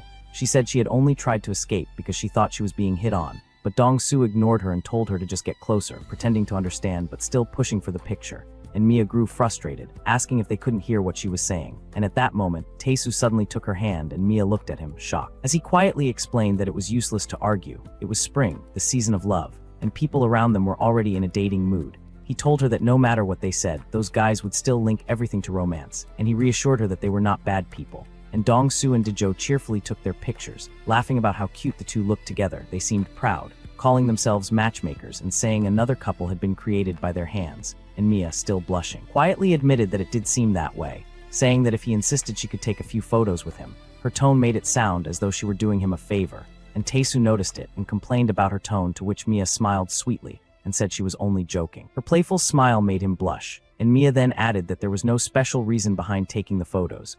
They were only doing it to escape from the situation, and Taesu nodded, understanding, and soon after, Daejo and Dong-soo managed to take a good photo of the two together. And meanwhile, Taesu reflected that it had been 5 years since he had taken a photo with Mia. Later, as he walked through his university campus, his thoughts wandered to the changing season. He noticed how love seemed to bloom everywhere in the world during spring, even within the prestigious halls of Seohan University around him. Students chatted excitedly, mentioning that club recruitment would start next week, and some girls giggled about joining the same clubs as their boyfriends. And Taesu couldn't help but think that love was indeed everywhere, in the media department, in the student council, everywhere except his own department. And when he entered his club room, he found the lights turned off and his friends sitting gloomily and surprised. He asked why they were cooped up on such a nice day, and his friends sighed and told him there was nowhere else to go. They jokingly asked if he could introduce any girls, then immediately teased him, saying never mind, because he obviously couldn't, and Taesu replied that there was no point in asking if they already knew the answer. Taesu then inwardly narrated that their prestigious media communication department was filled with people caught in springtime fever, like a contagion of romance, and attendance at drinking parties was nearly perfect, with almost everyone showing up except for those in his department. And their purpose at those parties was so obvious that he didn't even bother asking anymore. But among such groups there were always those who ruined the mood, and many girls complained to Haisu that some seniors always related everything to dating during department events. And because of that, many girls avoided participating and reports of harassment increased, leaving mostly male students in attendance, a sad sausage fest. Haisu grew furious and scolded everyone, announcing that there would be no more group drinking parties under department activities for the time being. And she warned everyone to show self-restraint even if they were caught up in spring fever, and reminded the seniors to behave properly around their juniors. And Taesu noted that it had been a long time since he had seen Haisu this angry, like a storm cloud ready to burst. Some of the male students cried out in frustration, complaining about the situation and blaming those who had caused trouble. And they lamented that their dating plans for spring were ruined, vowing to find love before the season ended. And Taesu watched them and thought that cold winds were now sweeping through the media communication department. And he asked them if it really had to be during spring, suggesting they could wait. And he did have some interest in dating. There was someone he had kept in his heart, someone he liked. And as he pondered, Mia's face suddenly appeared in his mind, and he blushed in surprise, wondering why he thought of her all of a sudden. And his friends noticed his expression and asked why he was blushing, accusing him of thinking something perverted, and he quickly denied it, though his thoughts were still in disarray. And he wondered if it was because of what had happened earlier with Mia. She had promised to repay the favor someday, but he had no idea how she planned to do that. And one of his friends suddenly asked whether he was actually dating Han, and Taesu immediately denied it, frustrated that he had to repeat himself so many times. At that moment, Han was in her room staring at a photo she had taken with Taesu and Haisu, and her roommate then entered and teased her, saying she would wear the photo out by staring at it so much, and she jokingly called it a picture of her and her husband, and teased that maybe she had been about to kiss him when she interrupted, and embarrassed, Hyun turned red and shouted in denial, calling her crazy. And her friend then laughed, saying Hyun was really something, and mentioned that she had heard about another confession Hyun had rejected. And we are now introduced to Park Yun, a 21-year-old woman, and she teased Han by asking how many victims there had been so far, 10 or 12. And Hyun replied softly that she barely even knew the guy, having only seen him a few times in liberal arts, and Yun said that still she could at least give someone a chance. And she pointed out that even though Hyun was head over heels for her Taesu oppa, she deserved someone better, and Han insisted that no one could be better than her oppa. And Yun groaned, saying even with love goggles on, Han's devotion was extreme. And excited, Hyun offered to tell Yun again how she had fallen for Taesu, and she began recalling the time when she was in elementary school, saying that he had come over to teach her brothers, and Yun immediately refused to listen, saying she was sick of hearing the same story every night, and she then shifted the topic, asking if Hyun was okay about Shin Dabin, the girl who had been hitting on Taesu like a sly fox, and she wondered if Hyun was fine leaving that alone, and Hyun calmly said it was fine, showing no concern, and Yun couldn't understand how she could be so relaxed, and Han explained that Taesu and that girl had barely made eye contact, maybe once or twice. And Yun teased that she must have been keeping track like a detective, and joked that Hyun had earned a PhD in Taesuology, and Hyun replied that it had always been like that with him. Once Taesu became interested in something, he couldn't take his eyes off it and focused on it completely like a fool, and her expression then softened, admitting that what really concerned her was something else. Later, Mia and Haisu were seen laughing together, gossiping about Taesu, and Mia told Haisu something Taesu had said earlier, which made Haisu laugh, saying that it sounded exactly like something he would say, and Mia mentioned that since she got help from Haisu, they could meet later at the side gate, and Haisu immediately guessed she meant T-Tang snacks, surprising Mia, who asked how she knew without her saying it, and Haisu explained that she always went there whenever someone mentioned the side gate. And Mia smiled and said they really matched well, and Haisu agreed happily, and both of them high-fived in excitement, and from a short distance away, Taesu watched the two of them talking and laughing, and as he approached, they greeted him warmly, but he couldn't help wondering in silence why they had been talking about him, like a conspiracy. The scene now shifts to later. Haisu was speaking on the phone with a professor about something important, while Mia stayed absorbed in her own phone. And during this, Taesu's mind kept wandering. Something about their earlier conversation still bothered, and he kept wondering what they had been talking about, that his name even came up, and the thought that they might have talked behind his back unsettled him deeply. And Mia noticed him glancing over repeatedly, and she called him out, mentioning how his constant glances had been bothering her since earlier, and Taesu grew awkward, realizing his behavior must have been obvious. And Mia, with a teasing smile, asked if he was worried that she might have badmouthed him to Haisu, and seeing his face flush red, she teased further that his expression already gave away the answer, and Taesu felt caught off guard, realizing she had only been testing him, and Mia reassured him not to worry, saying she wasn't that inconsiderate. And she reminded him about the time during the MT when Haisu Sunbi had helped them so much, and she mentioned how during that time their vibes had matched perfectly, almost as if they were already friends. And hearing this, Taesu thought about how much Mia had changed. The Mia from before used to be shy and nervous. She used to struggle even with simple conversations, unable to easily connect with others, and maybe that was why back then she had always felt so unfamiliar to him. And Haeun had once mentioned that Mia was totally different now, and seeing her today, Taesu finally understood those words. Mia then smirked and declared that the third wheel would now make a graceful exit, and Taesu looked at her startled, and she reminded him that she had promised to repay her debt and that this was her way of doing it. And turning to Haisu, she apologized, saying something urgent had come up, and Haisu looked surprised but accepted it, and Taesu's eyes widened in disbelief as Mia subtly gestured toward him before leaving, hinting that he and Haisu would now be alone together. And she wished him good luck before walking away, and blushing, Taesu realized that Mia was deliberately trying to set him up with Haisu. Yet, despite everything, she was still his ex-girlfriend, and his heart pounded heavily in his chest as he wondered if all this was really okay, and Mia glanced back at him for a moment, then leaves thinking that a debt was a debt, and Mia had simply repaid hers. Now it was just Taesu and Haisu, and he could hardly believe it. The moment he had longed for during the MT had come so easily, almost like a dream, but deep down, he didn't want it to happen like this, and he felt he should at least gather his thoughts before talking to her, and Haisu soon announced that she had finished preparing the materials. And Taesu, startled, realized how quickly she had wrapped up, and panic rose in him. Was she going to leave already? And he tried to think of something to say. Anything to extend the moment, and before he could overthink further, Haisu asked if he had eaten, and he blinked, taken by surprise, and she clarified that she meant dinner, and he admitted that he hadn't eaten yet, and soon the two went out together to eat something sweet. As they ate dessert, Haisu smiled and said she definitely needed a sugar boost after work, and Taesu looked around amazed, saying he never knew there was a place like this near their school. And Haisu replied that it was kind of her secret spot, one that only she knew, and Taesu glanced around at the crowd and joked that for a secret spot, There were way too many students from their school, and he laughed, saying that just thinking of it as her own secret place made it feel special. And anyway, watching her, Taesu couldn't help but think about how amazing Haisu is, and she reminded him that this outing was different from the time she had offered to buy him a meal, warning him not to misunderstand, and just being near her gave Taesu energy, and he realized that was the reason he liked her so much. And he thought about how when he had first moved out to live on his own, Haisu Sunbi had helped him the most. She had supported him through everything, finding a place to live, managing part-time jobs, even handling living expenses. But what had helped him the most wasn't any of those things. It was her warm smile, and he watched her enjoy the dessert and thought again about how that simple smile had become something that encouraged him every day.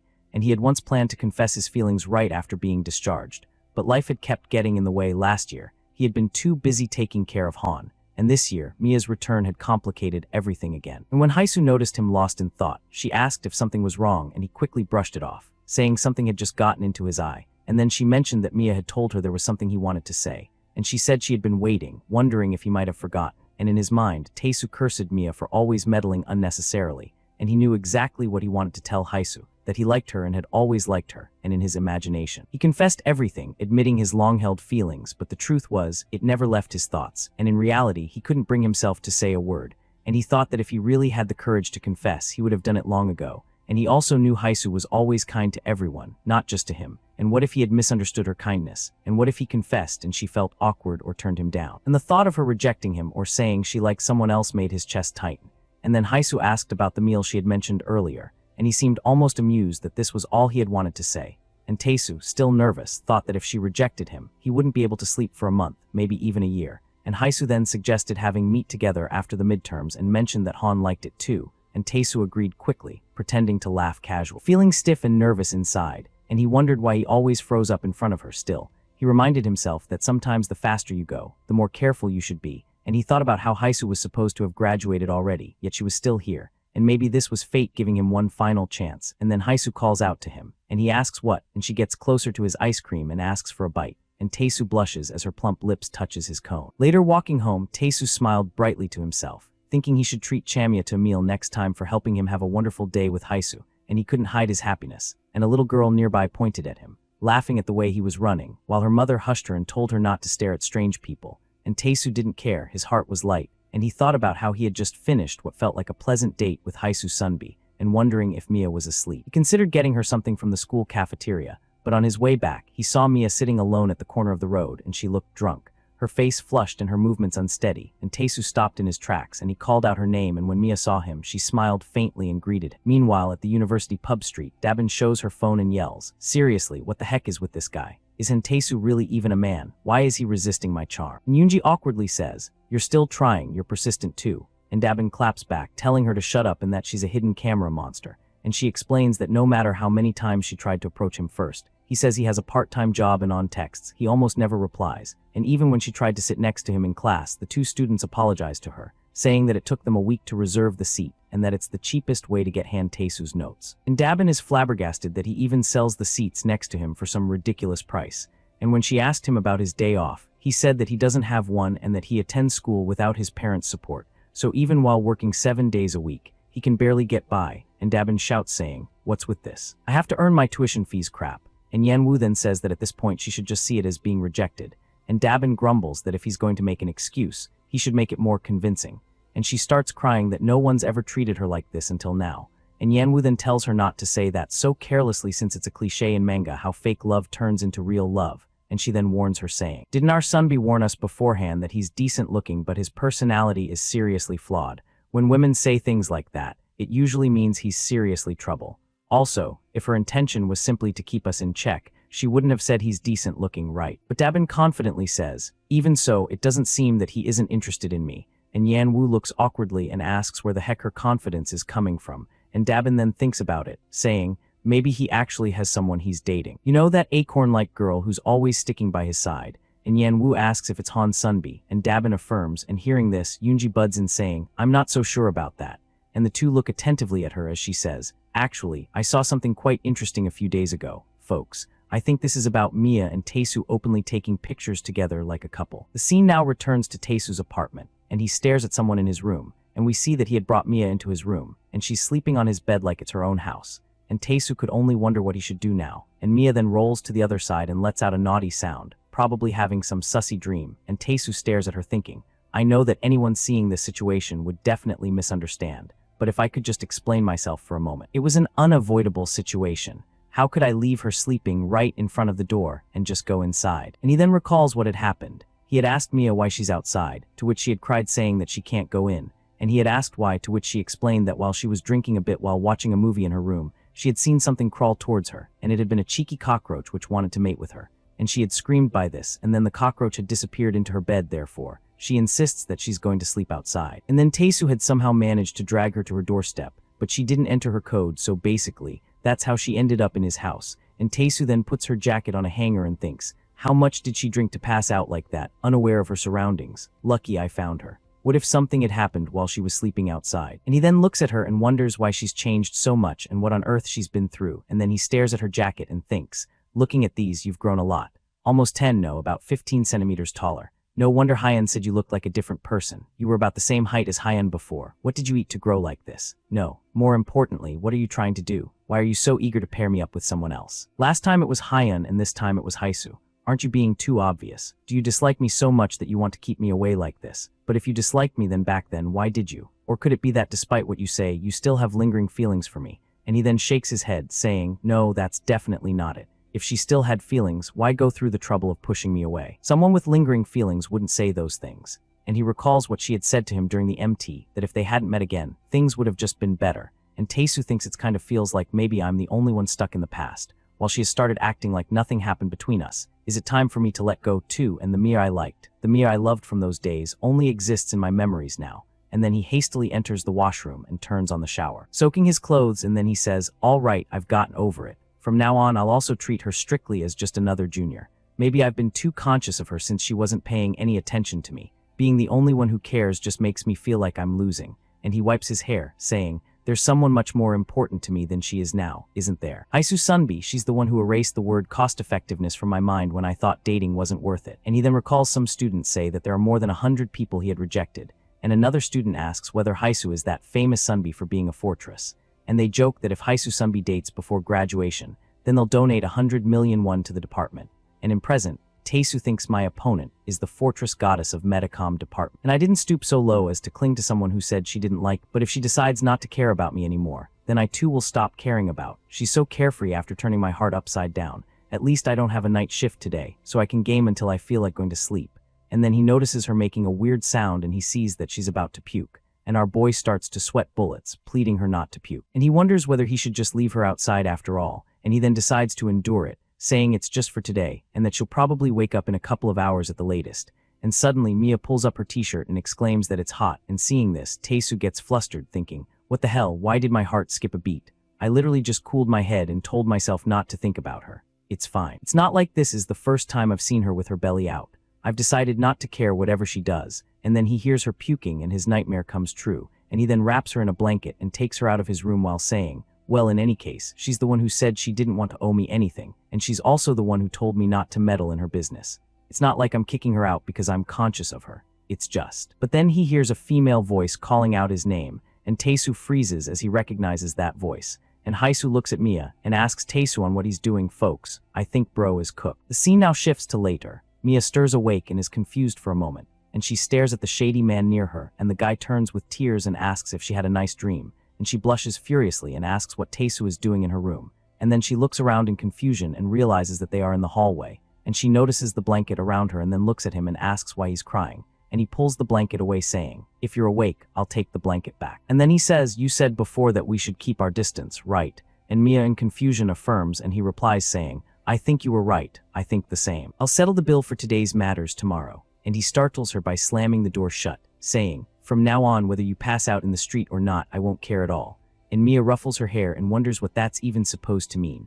And she wonders whether something bad happened. And meanwhile, from the other side of the door, Taesu cries out on, why does nothing ever go right when Mia is involved? Now we get a time skip to late March, the time when clubs are actively recruiting everywhere on campus.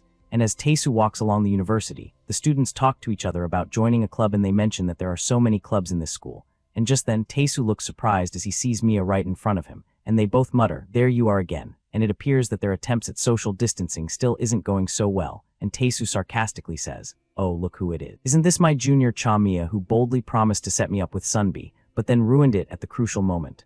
And flustered, Mia questions if he's going to keep bringing that up every time they meet, even though she had already apologized for that, and Taesu questions why she's taking it so seriously, and that it's just a joke. We now get a flashback of what happened that night. Haisu questioned what he's doing here, and our boy stutters as he's caught in a compromising scene, and he asks why she's here, and she pauses for a moment and then says that her family sent over some food, but it's too much for her and her roommate, so she wanted to share some with Taesu. He glances at Mia's sleeping form and smiles like a creep, and then Haisu runs off saying, "Sorry, I barged in on your private time without realizing. From now on, I'll contact you before I visit."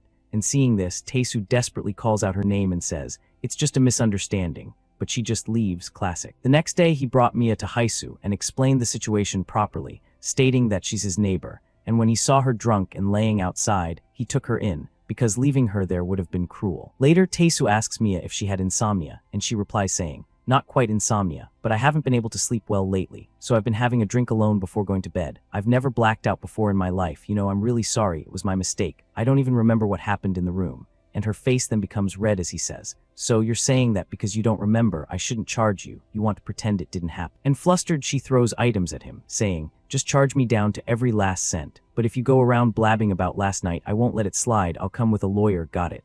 And she slams the door and leaves, and Taesu decides to keep a strict distance from her now on, but currently in the present, he met her again because the universe hates him. Just then, Yoonji hugs Mia from behind, reminding her that they should be handing out flyers before hunting, and Mia gets flustered by this, and Yoonji teases, saying, "I get that spring can be lonely," and Mia blushes hella hard and asks what she means by hunting, folks. It appears that the term hunting means boyfriend hunting, which is both cute and terrifying. Then Yoonji greets Taesu, and Taesu takes some time to remember her name, and he recalls that she's the one related to the camera incident, and he finally remembers that she's Yoonji. And he asks what flyers is she talking about and questions whether she took up a part-time job, and she smiles saying nope. Dabin said she's starting a club, and Taesu gets surprised by this and asks why she's not joining one instead, and Yoonji replies saying, well, university life only happens once. They say just joining isn't fun enough, and she then holds the flyer out and asks if he would like to join as well. The club name is Game Dev Club, and it appears they are currently looking for founding members, but it appears that the phone number is left out, and Taesu examines the flyer saying, "Isn't this flyer too half-hearted? No contact info, and to gather members it needs to be more." And Yoonji bluntly states that it doesn't matter, and that they did it on purpose, and Taesu gets curious, and she explains, saying, "The founding members are already gathered. We just have to do the recruiting as a formality. It's partly to make a playground. If we were seriously recruiting, we'd be done in 10 seconds, right?" And Taesu inwardly admits that the girls are popular, though he doesn't know them well, and Yoonji then says to Mia, "If you're interested, join us, Sunbi. I owe you from before, and everyone will welcome you if it's you, Sunbi." And flustered, Mia whispers to Taesu to not join, and he inwardly says "I would, it's a playground for girls after all. I can hardly participate in our department activities, let alone a club."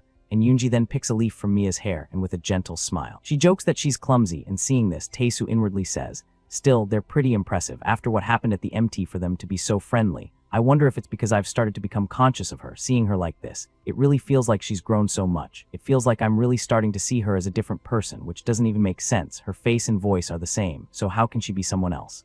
Well, if I really want to check, there is a way." The scene now shifts to later. He enters a classroom and sees Mia, and he asks if she's stalking him, to which she claps back that she should be the one asking him that question, and he then slowly closes the door, saying that he'll wait outside till she's done, and she yells at him to just come in since it's distracting. And Taesu then enters and opens his locker, which is filled with books. And he stares at her and inwardly says there is actually one straightforward way to see if this Mia is the real one, and that is her chest. Bro shamelessly stares at her melons, and she blushes a bit and coughs. And she closes the book she was reading and asks why he's staring at her. And Taesu blushes a bit and says, "Well, I just found it a bit fascinating. You mentioned having insomnia lately, but despite that, you look quite lively, don't you think? No dark circles or anything." And hearing this, she says, "Are you stupid? Of course, I cover them up with makeup." And she then reassures him that her insomnia is not because of him, so he should not worry, and she explains, saying, "My sleep schedule is just messed up, that's all, it's not that I can't sleep because of you." And Taesu nonchalantly says, "Oh, okay." And Mia gets irritated, saying, "What's with that reaction? I was trying to be considerate since it seemed like you were bothered." And Taesu smiles, saying, I just thought maybe it was because you were playing games all night." And Mia gets confused and asks, "Why is that?" To which he says, "What do you mean why? Don't you remember?" Good story, and Mia gets flustered and asks why he brought that up all of a sudden. And just then, Shin Dabin enters the room while cheerfully greeting them. And Taesu says to Mia, "Aren't you Fallen Power Angel, the guild master of the 5th ranked guild on the server?" and then both of them look at Dabin, who is standing there frozen. We then get a glimpse of Dabin's memory. In the game, she cheerfully approached her master, who is named Fallen Power Angel, and they stand near a cliff and observe the scenery. And Dabin, who is named Rich Bug, excitedly says to her master that they have finally reached top 5 on the server. And her master then replies saying, "Stop making a fuss, Rich Bug. We're still far from done. Our goal is to be number 1. We must not be satisfied until we achieve that." And Dabin is in awe by her master, and she inwardly says, "No, master, I'm already more than satisfied. If you hadn't picked me up when I was a newbie, I wouldn't have been able to see this view." And later in bed, she had cuddled a plushie of her master, and with heart-shaped eyes, she mutters, "Master, you were amazing today, too. What kind of person are they? Surely they must be an amazing person." And she kisses the plushie, saying, "If someday I ever meet Master in person, I will." And then the memory ends, and we see Dabin frozen in shock as she mutters, saying, "My unnai is fallen. What did you say?" Dabin then quickly leaves the classroom, but she stands there still, and her thoughts spiral as she questions herself whether Mia unnai is Fallen Power Angel, and she blushes hella hard and wonders if she's her master who she's in love with. But then she finds it strange, saying, "If Mia unnai is master, does it even make sense for her to get along with Taesu? Didn't they have to go to the police station?" And just then she hears Mia from inside scolding Taesu that they agreed not to talk about that at school. And he replies saying, "Oh right, I forgot, you mentioned your guild has a lot of enemies." And Dabin then recalls what Yoonji mentioned earlier, if someone's dating. It's definitely not Hyun Sunbi, but Mia unnai, I've seen it. They took pictures together arm in arm at the park. They secretly slipped away during the MT2, and they've been hanging out quite often at school. I wonder if they've known each other for a long time. And Dabin then fantasies Mia lovingly saying to Taesu, "Oh gosh, honey, we agreed that story was going to be our little secret, remember?" And Taesu apologizes, saying, "Sorry babe, it just slipped my mind." And Dabin in shock wonders whether they are really in that kind of relationship. And she then walks toward the bustling lecture room 3. And as she enters, she remains in a frozen dilemma, and just then her friend Yan Wu approaches and asks why she's late, and that she was about to go look for her since she couldn't reach her. And Dabin calls out to her with a distressed tone and holds her by the shoulder, saying, "If you find out the master you respect is in a messed up relationship with a jerk, what would you do?" And Yan Wu in confusion asks what she means and whether this is about a game. And Dabin shakes Yan Wu and cries out, saying it's about Han Taesu and Mia unnai. And Yoonji said she saw them on a date before. What should I do? Should I cheer for them? Should I really be rooting for them? And just then a voice asks, who did what with whom? And the two turn in confusion and sees Han tightening her grip on a protein shake. And Han tilts her head ominously and asks her to tell that story a bit more in detail. And Dabin gulps and inwardly says that a wild acorn has appeared. Later, the scene shifts to an apartment building. A woman rings a doorbell, but it doesn't work. And then the crazy woman starts spamming it like crazy. And Taesu opens the door in confusion. And the crazy woman is revealed to be Han. And Taesu asks what she's doing here. And Hyun keeps spamming the bell while responding that she came to chat with Mia unnai. But the bell isn't working. And Taesu stares at the crazy woman and states that maybe it's broken. And Hyun stops spamming the bell. And with her pea brain, she asks if it's really broken. The scene now shifts to later. Han had told the rumors she heard about Taesu and Mia, and Taesu with a nonchalant smile says, "What? People are saying I'm dating Chamia. Who started that nonsense?" And Han holds the cup of tea saying, "Right, it's not true, is it?" And Taesu affirms saying, "Of course it's nonsense. You heard it that day, didn't you? Chamia said herself that she and I are done." And Hyun with a nonchalant smile says, "Yes, I did hear that, but I just wanted to check if Mia unnai knows about the rumor, just to confirm." But Taesu notices her dark aura and says, "It's really just to confirm, right?" And Han shyly drinks the tea, saying, "Of course, what could I possibly do to unnai? Anyway, why are you here? Around this time, you should be." And Taesu reveals that his tutoring session got cancelled for tonight, so he has some free time until his part-time job at 9. And Hyun then with a blush says, "So you have about 3 hours free. Then how about we go out for a walk or something?" But Hyun's happiness is cut short as he shuts it down, saying, "Sorry, I'm in the middle of a side job now, so I can't." And Han still keeps a cheerful expression, saying, "Really? Then I guess there's no choice. It's not like I'm unaware of your situation, Oppa, of course, work comes first." And then she asks if she could hang out in his room until he's done, and he nods his head in affirmation. And then she laughs awkwardly and lets out a sigh as tears threaten to fall out. And Taesu also awkwardly laughs while inwardly saying, "Of course I'm not stupid. I know Hyun has feelings for me." And he recalls his childhood memories of her saying, "I'll leave if you buy me more rice cake skewers." And at 11 years old, she was known as the crazy chihuahua of Gwangjang-dong. And the problem is, in my eyes, Han still looks like this. Is it because I've been seeing her since we were young? I can only see her as the kid who was always eating rice cake skewers. And Haeun then interrupts his thoughts saying, "Oh right, next week. My brothers are visiting and they promised to treat me to meat." But Taesu quickly shuts it down, saying, "Sorry, I'm busy that day. You go and enjoy it with your family." And Hyun tells that she didn't even tell the date yet, and then she sighs saying, "Well, Oppa is busy. There's nothing we can do about it." And Taesu awkwardly laughs saying, "You know the saying, if you keep accepting freebies you'll lose your hair." And then he inwardly says, though in the case of Hyun's family it might literally happen physically speaking. Haeun has two older brothers with a big age gap who are extremely fond of her, and both of them have always disliked me intensely, and he recalls them saying to him, "If you start hitting on Haeun just because she's cute, I'll make you bald." And panicking, Taesu had replied saying, "No way, why would I?" And the other brother then says, "What are you saying? Haeun's not cute." And Taesu inwardly says, "Whenever I went over for tutoring at Haeun's place, they always gave me a hard time like that. In fact, now both of them are on the national team. If I ever looked at Haeun as more than a friend or a younger sister, my hair would be on a frame instead of my head." And he then stares at her body while inwardly saying, "Come to think of it, Haeun has changed quite a lot compared to middle and high school, hasn't she? She's grown a lot taller, her physique has changed, and even her makeup compared to back then. She's practically a different person, but not as much as Chamia." And he then ponders if Mia is actually a different person, and he inwardly says, "Is she trying to avoid me because she's afraid I'll notice she's a different person? Could she have a twin or something?" No, I've never heard Mia mention having siblings, but it's hard to say she's a different person, because not only I but even Han recognized her, and she knew about the game console incident from middle school, and when we first met she even knew about my family background. Then what's this occasional sense of discrepancy I feel? And he recalls Mia saying that she doesn't like coffee, but when he confronted her she was shocked. And then he recalls another scene where he asked if she remembered the school's back hill they used to go, but she remained oblivious. And he recalls another scene where she says, "As we talked, our vibes matched so well that it felt like we were already friends. I've realized that now there's no need for that." And Taesu then inwardly says, "Is that what it is? Am I overthinking, or am I secretly hoping she's someone else?" And just then Haeun gets in front of his face, and our boy looks confused, and Han says to him, "Oppa, your face is red." And Taesu blushes and wonders when she got near his face, and she holds his forehead saying, "You seemed restless just now, so I wanted to check, do you have a fever or something?" And Taesu inwardly wonders whether he acted that uneasy, and she holds her own forehead and says that he doesn't seem like he has a fever. And then she holds his forehead again and asks if he's feeling dizzy or anything, and she calls him Oppa, and he blushes hella hard and inwardly says, "Wait, why is my heart racing all of a sudden? Is it because Haeun suddenly got so close? Or maybe it's because of Mia?" And he looks away awkwardly just then, and then Han realizes something. She wondered when did she get this close to her Oppa, and that she's even casually touching him. And she recalls her roommate's advice that she shouldn't wait for a chance like a fool, instead she should create one.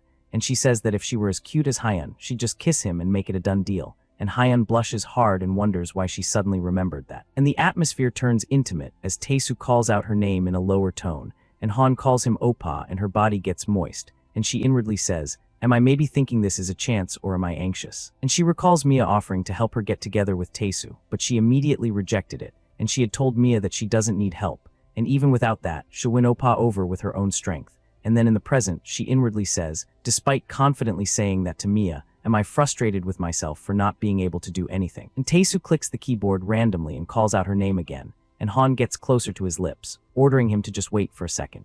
And then as she's about to kiss him, the doorbell rings and their romantic moment is cut short, and Mia from the other side asks if Taesu is home, and she rings the doorbell again and wonders if he's not here.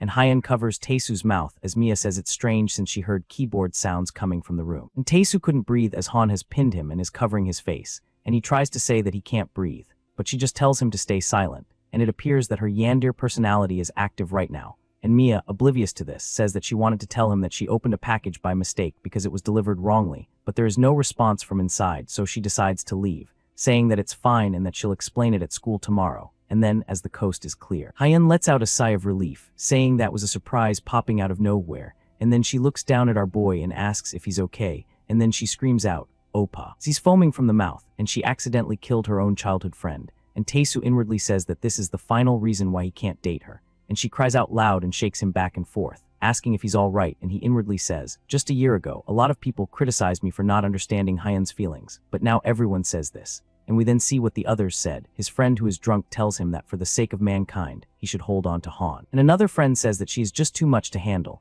and therefore he doesn't mind not dating her, and that Taesu should take her instead. And he then recalls another scene where Haeun had kicked a pickpocket fellow, and another scene where she back-kicked a molester. And she didn't feel remorse, and said she felt satisfied to beat people up. And Taesu inwardly says there are more than a few legendary stories that Haeun has racked up, from a young age. Han, who grew up in a survival of the fittest world, learned that strength is justice itself, and that's why it took quite a long time to suppress that nature. And we then get a scene of Haeun asking if she's refusing to listen, and Haeun stabs a hole through the table using her chopsticks while saying, "That's strange, I explained it clearly and she seemed to have understood it well." And Haeun's friends then tell her to control her strength or else the repair bill might come again, and Taesu's friends tell him that even the wild hyena is gentle in front of him. And the other friend agrees that they're a match made in heaven, but our boy doesn't think so, and he thinks of Hyun as an elephant and says how can he, a mere ant, dare to dine with an elephant? And now in the present, Hyun cries out like a baby elephant and shakes him hard, calling him Oppa repeatedly, and Taesu inwardly says, of course I know Hyun is kind and a good person, but Han's instincts that come out every now and then are scary on a visceral level, and due to this, he decides to skip work today. Then time flew, and it's now mid-April, the midterms are right around the corner, and in the game dev club Dabin grumbles, saying, why is it midterm season already? It feels like the entrance ceremony was just yesterday, so why? And Yan Wu points out that it's because 8 weeks have passed since the semester started, and Dabin tells her that she knows that, and then she rests herself on the table saying, why is that hard times come all at once? Everything's already giving me a headache, and Yoonji asks whether something happened, to which Yan Wu says that Dabin is talking about Mia and Nai, and Yoonji curiously asks why all of a sudden she's talking about Mia, and Dabin responds saying, it's because what you mentioned before about Mia and Nai and Taesu. And Yoonji asks if it's about the dating, and Dabin says that she's not sure if the dating was confirmed up to that point. And just then, Mia enters and asks what dating and questions who's in a relationship, and seeing her sudden arrival, Dabin screams her lungs off and disappears using her gamer skills, and Yoonji excitedly greets her bestie and Yan Wu also greets Mia, and confused Mia asks, wasn't Dabin just here? And Dabin cuddling a cushion stutters and greets Mia, and her friends then wonder how she got over there so fast, and Mia questions why she's over there acting like that. And Dabin blushes hard and inwardly keeps saying that Mia Unnai is the guild master and that she's in a relationship with Han Taesu. And Yan Wu notices the change in Mia and asks, you look a bit tired, Unnai, did you stay up all night or something? And Mia sheepishly says, oh, is it that obvious? I tried to hide it with concealer, and just then Yoonji bluntly asks, did you perhaps stay up all night during a date with Taesu Sunbi? And Dabin gets startled and inwardly says that she shouldn't ask about that so directly, and Mia's ear reddens as she stutters saying, why are you suddenly bringing up Sunbi's name? And Yoonji gets straight to the point, saying, actually I saw you guys, you and Oppa were on a date at the park. What exactly is going on between you two? Even during the MT and at school, you two are often together. And Dabin's ears perk up as Yoonji gets closer to Mia saying, dating in secret, but don't want to go public. Can we think of it like that? And Mia then goes to reveal the relationship between her and Taesu, and Dabin braces for the news. Then the scene shifts to the woman's toilet, and Dabin smiles brightly as the misunderstanding was cleared. Mia had said, if I think about it, maybe we're kind of like enemies. I can't go into details now, but there was a big incident at the police station before. And Dabin washes her hands saying, of course, given that event, how could there be anything between them? Especially with that expression, it's enough for anyone to see how much she dislikes that Taesu. And then with a blush, she smiles, saying, if there's nothing between those two, that means there's still a chance. But then as she exits the toilet, she's stunned, and she sweats bullets, saying, huh, a chance. Not being something with him also means a chance about what? And the birds fly off as Dabin screams in confusion, and it appears that she had fallen into the typical manga cliché, where when you hate someone, you end up falling in love accidentally. The scene now shifts, and we see Mia walking thoughtfully, and she recalls Yoonji mentioning that Mia and Taesu had been spotted frequently together, so others would also think she's dating him. Mia mutters in denial about the frequent time together, but then she recalls the past interactions with Taesu, and notes that it is indeed quite frequent, like wow, they really do run into each other a lot. And she looks down thoughtful while saying, seriously, ever since I met Han Taesu, all sorts of exhausting things keep happening. Where did it all go wrong? Was it when I met him first in uni, or was it when I met him in the police station? I should have been more cautious when I realized that Han Taesu was living in this area. I was too careless. And just then, she bumps into Taesu and she calls out his name in surprise, and Taesu asks, why are you so surprised? Did I seem like a ghost or something? And Mia looks away blushing while inwardly saying, I was just thinking about you and then you popped up out of nowhere, which is awkward. And Taesu asks why she's wearing plain clothes today and whether she decided to stop dressing up. And flustered, she says, no, it's just because it's exam time. And then she looks away embarrassed and says, wait, why am I explaining this to you? Why do you care how I dress? It's my choice, and Taesu replies saying, no, it's just it reminds me of the you I used to know and it looks nice. And Mia is taken aback by this, like a compliment out of nowhere, and he walks off waving, saying, I'm heading off first, good luck with your test prep, don't overdo it with the all-nighters. And Mia casually waves back at him while saying, you too. But then she blushes hella hard and turns away quickly as she wonders why she waved him back, and she inwardly says, seriously. Since meeting Han Taesu, everything's been a mess because none of this was part of my plan. Running into Taesu again at the university was unexpected, and meeting repeatedly like this, plus the constant bickering wasn't planned either. And also today, just the two of us getting stuck in the elevator wasn't planned either. Folks, today it appears that fate made them get stuck in the elevator, because the universe loves drama. It starts to rain outside and we see Taesu pressing the emergency button and giving the details of their issue and location of their apartment building. and Taesu then tells Mia that it will take around 30 minutes due to the rush hour, and she stares at him with wide eyes and he asks, "What is it? Are you worried since we're trapped here alone together? Don't worry, there's a camera over there, right? If anything happens," and Mia cuts him off saying, "No, I know that, but aren't you a bit too calm? Aren't you scared?" I felt like my heart was going to drop, and Taesu responds saying, "Well, the rent is cheap, so this is understandable, right?" Which is such a Taesu answer, but Mia cuts him off saying that's not what she meant, and she trembles in fear saying, "Isn't this just like one of those cliches from horror movies? Like we're going to hear some creepy ringtone and the elevator will start shaking." And Taesu looks confused and then teases her saying, "Did you believe in ghosts? Should I tell you a scary story?" And Mia steps back in fear and yells saying, "Don't you dare, I'll hit you if you do. I was tormented by someone I knew who was really into that stuff when I was little. Do you know the feeling when in game you find a healing item, but it's actually an extremely harmful substance? Anyway, ghosts, monsters, spirits, all supernatural stuff is a no for me. I really don't get why people pay to watch that stuff." And just then the lights go out as a thunderous roar can be heard, and Mia screams her lungs off that it's a ghost, and Taesu frantically tells her to calm down, but she keeps screaming in panic, and he then holds her close to his chest, which takes her by surprise, and he turns on his flashlight, saying, "Calm down a bit, it's just a temporary power outage." And Mia's ears redden as her face is snuggled into him, and he says, "Since when did you start getting so jumpy? You usually act like you're not afraid of anything." And just then the lights come back and Taesu says, "See, the power came back quick. If you freak out and get hurt, that's more dangerous anyway. It's fine now, so stop worrying." But just then he notices that her face is snuggled into his chest, and he blushes hella hard and gets back quickly, stuttering, "This isn't what it seems, I was just trying to calm you down." And she then shouts that she knows and that he doesn't have to say it. And Taesu looks surprised as she, with a flushed face, repeats that she knows without him telling her, and Taesu notices her trembling state, and then we see her wearing his jacket around her as he says it would have been nice to have a towel or something. For now, just hang in there even if it's a bit cold. And Mia stares at him and he asks whether she has something to say, and she hesitantly says, "No, not really, I was just curious about something." And he checks his phone saying, "Hey, I set the hunt to auto and I was trying to check it remotely, but the internet isn't working well, maybe because we're in the elevator." And Mia then questions why he's thinking about that in this situation, and he replies saying, "Even if it's just 100 gold, earning more helps cover living expenses. You know very well that maximizing farming efficiency is crucial." And Mia glares at him for a moment and then says, "Actually, there's been something I've been curious about, can I ask?" And Taesu questions what it is, and she asks why he's always going on about money, and he questions if she's trying to pick a fight with him again, and she responds saying, "No, I'm not picking a fight. From what I know, your family is pretty well off, so I wondered why you were working part-time. Is it because your allowance isn't enough? Come to think of it, even the gaming, isn't it risky? Weren't your parents super strict about stuff like this?" And Taesu remains silent for a moment, and then says, "Why are you asking about someone else's business when you don't talk about yours?" And Mia apologizes for it, but just then he reveals that he had cut ties with his family, and this shocks her, and Taesu tells her, "I left around the end of my senior year, so it's been about 4 years. And Mia asks whether he ran away from home, and he explains saying, "Well, not really running away, more like leaving. I'm not a kid. I managed to endure a bit thanks to the military service even without any money. It's a pity I can't get a national scholarship because my family register is the same. But I'm kind of used to it now, so I'm managing on my own." And Mia then inwardly says, "I did think something was strange, like asking for money when we met, earning living expenses through part-time work, and even choosing Seohan University, which is, let's say, not exactly a prestigious name. It's something that the Taesu I know would never do." And Taesu then tells her that after his discharge, Isu Sunbi has helped him a lot, and Mia inwardly says, Han Taesu's family was well known in the neighborhood for their wealth. They have a mansion with a wide yard and a big dog roaming free while servants are handling all the work. It's like a picture-perfect wealthy house, completely different from the shabby, unremarkable life in a small, single-room rental house that Chamia lived in.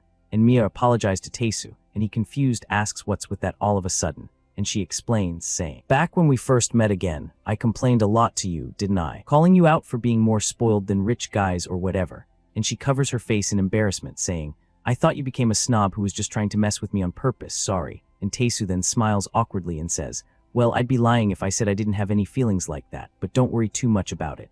Life can be like that sometimes. Honestly, I wanted to talk more with you back then, but I had no idea how to hold on to you." Mia stares at him while inwardly saying, "I thought of him as a delicate flower in a greenhouse. I assumed he was living happily in the most privileged circumstances." And Taesu says to her, "I'm not the best with words, you know, I thought maybe if there was money involved, we could meet again." And Mia replies saying, "So that's how it was." And Taesu says, "Don't worry, I didn't do the right thing either." And Mia inwardly says, "The more I learn about him, the more the guilt in my heart grows heavy. If he ever finds out the truth, he'll probably resent me a lot." And Mia silently mutters, "Sorry." And just then he says, "It's kind of a funny story, but at one point I thought you might be a different person." and this remark stuns her and she quickly tries to play it off by asking why he's saying that out of the blue, and he explains saying, "I mean, you've changed so much that you seem like a different person. Not that you really are," Hyun kept mentioning, and it actually sounds sort of convincing, so it's funny, and Mia stays frozen by this revelation, and he gets closer to her face and asks if she's feeling okay. And then she starts to panic and asks why he's close all of a sudden, and he replies saying, "Well, it's just that you've been teetering since a while ago, your face is red, are you sick?" And in a flustered tone she says, "Don't worry, it's just because it's hot," and meanwhile she inwardly says, "Oh my gosh, why are you suddenly leaning in like that?" And then she quickly stands up saying, "Hasn't it been about 30 minutes already? Why aren't they here?" And Tae-soo replies saying, "I don't know, maybe they're stuck in traffic, it's rush hour. Do you want me to check again if you're worried to see how close they are?" And her face remains pale as she says, "Actually, it does feel a bit too hot here, and it's starting to feel a bit stuffy to breathe since a while ago." And Tae-soo, in confusion, says that he's not feeling like that at all, and just then, she collapses to the floor and he's left confused by this, and he calls out her name in worry as she looks pale. We then get a glimpse of Mia's past. Once upon a time in a village, there lived a girl named Mia whom people called stupid. People called Mia stupid because she always walked around with a silly smile on her face. Even when she found out her parents weren't her real ones and that she was adopted, Mia still never lost her smile, and her mom hugs her tightly and says that it's okay and that she's still her daughter, and even in 3rd grade. When her dad's factory went bankrupt and they were drowning in debt, Mia still didn't lose her smile, because even in the middle of all that hardship, her parents never abandoned, and when she became a middle schooler, even when her belongings disappeared every day and her desk kept getting trashed, Mia still didn't lose her smile, because whenever things got hard, her prince on a white horse would come and cheer her up. And in the spring of her first year in high school, when her mom collapsed from overwork and was hospitalized, Mia smiled again because her mom said she wanted to see her smiling face.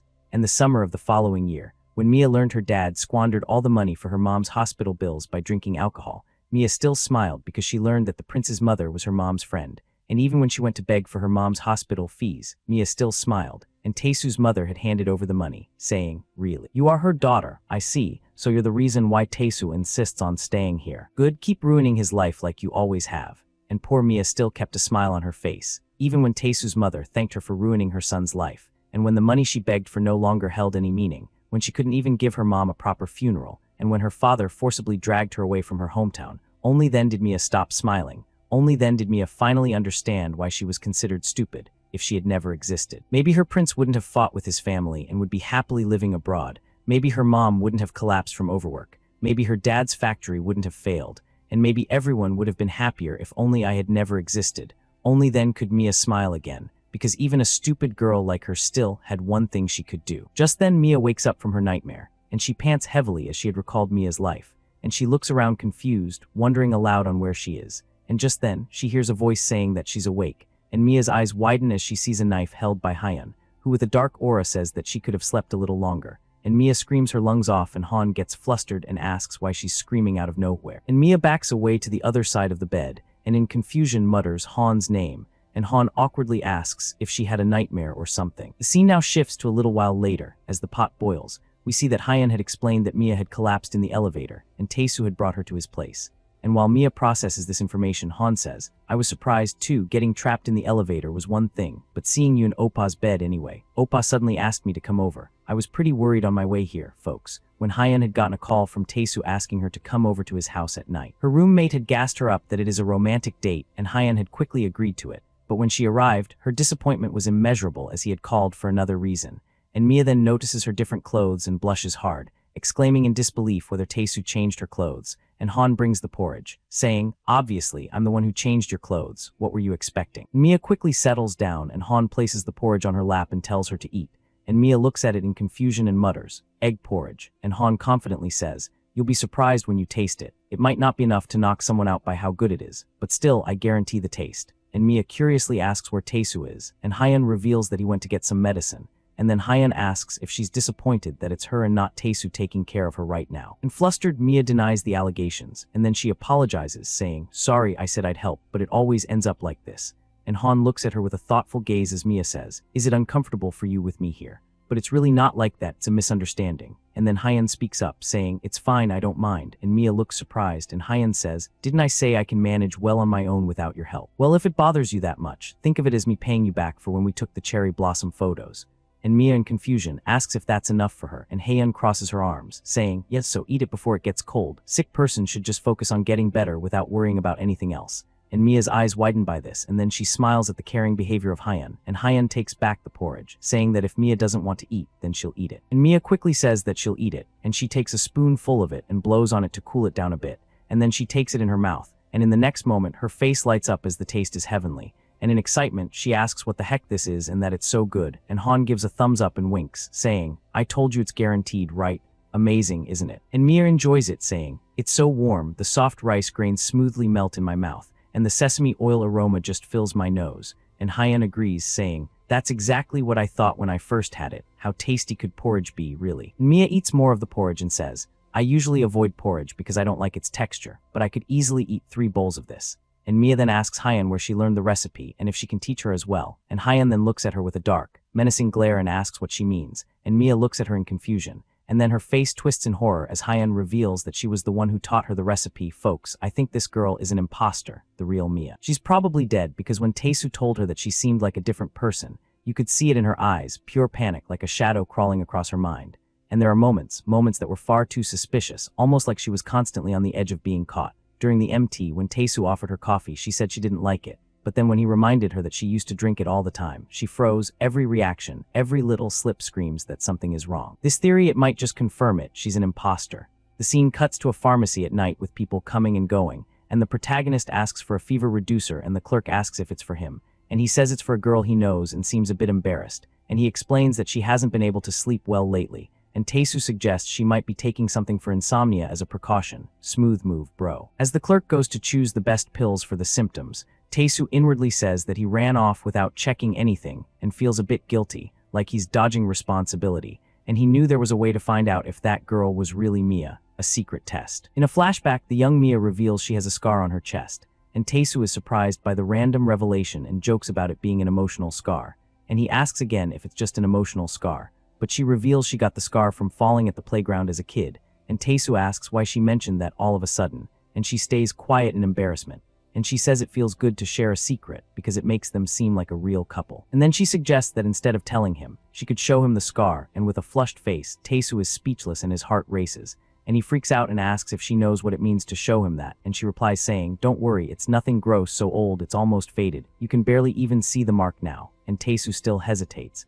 And then she comes up behind him and hugs him, and she looks at him with a pout as he glances at her. And she says she knows what it means and he is surprised. And she further says, "I'd be fine showing you, Taesu. Even if it's not okay for anyone else, it would be for you."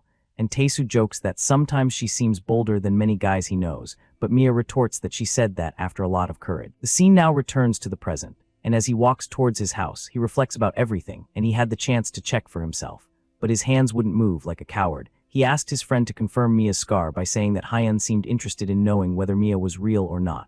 And just like that, he left the checking to his friend and waited for the result. And the protagonist wonders why he hesitated so much to do the check. And he questions if it was out of fear of finding out she wasn't who he knew, or was it because he's afraid she's the real Mia. Now the scene returns to where Mia got confronted, and Han reveals that it was Mia who taught her to make the porridge. And she asks if Mia had forgotten, and Han reveals it was Mia's mother's recipe for when she got sick. And Mia looks as if she got caught, and then with a fake smile she replies, "Maybe it tastes different because I have a bit of a cold, silly me. Why didn't I recognize this? This is that one, right?" With tuna fish sauce and sesame oil, you put in 2 spoonfuls of sesame oil, and Hyeon stares at her thoughtful, and Mia takes another spoon, saying, "Maybe it's just because you're better at cooking than me, Hyeon. Maybe that's why it tastes even better. Are you sure you didn't add anything else?"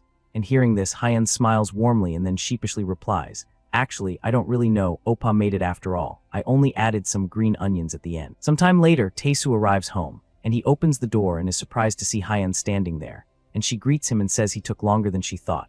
And he asks about Mia, whether she left early, and Han reveals that Mia just went to her room a moment ago and questions whether they didn't bump into each other.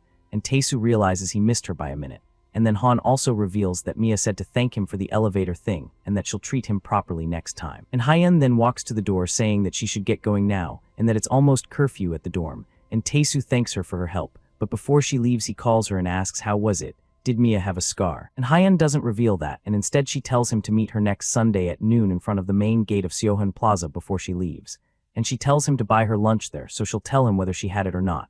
And Hyeon states that he wanted to use her to check Mia, so she needs at least that much in return for it to be a fair deal. And Taesu sheepishly asks if it was that obvious, and she replies saying, You thought I wouldn't notice. Come on, I know you well still. I'll give you 20 extra points for not trying to take her clothes off and check yourself. And Taesu smiles saying, aren't you being too generous? You could be mad at me, you know. And she replies saying, it's fine, use me as much as you need, I told you right. No matter what happens, wherever or whenever, I'll always be on your side, Oppa. And Taesu is stunned with his face blushing a lot, and she laughs saying, what's that look for? Did you just fall for me or something? Should I confess to you right now then? Just kidding, you have to confess first. Oppa, when you truly fall for me, you didn't forget our promise, right?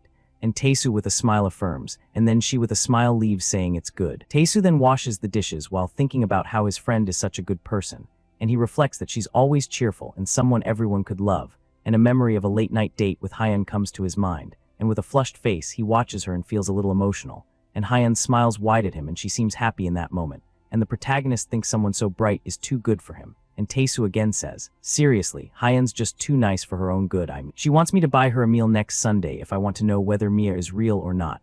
But just by saying that, she pretty much gave it away already. Folks, I think this is the real Mia since she does have a scar on her chest, as we can see when she's bathing. Plot twist loaded. The next day, Tao and Mia ran into each other as they were leaving their rooms at the same time, because apparently the universe has a sense of humor and a terrible timing mechanism. Tao asked if she was feeling okay. Mia glanced at him for a moment then, while putting on her mask, replied that it was thanks to him, which could mean many things depending on how much sarcasm you wanted to inject into the sentence. The scene advanced. Mia had gone to the university health center to ask if they could give her sleeping pills.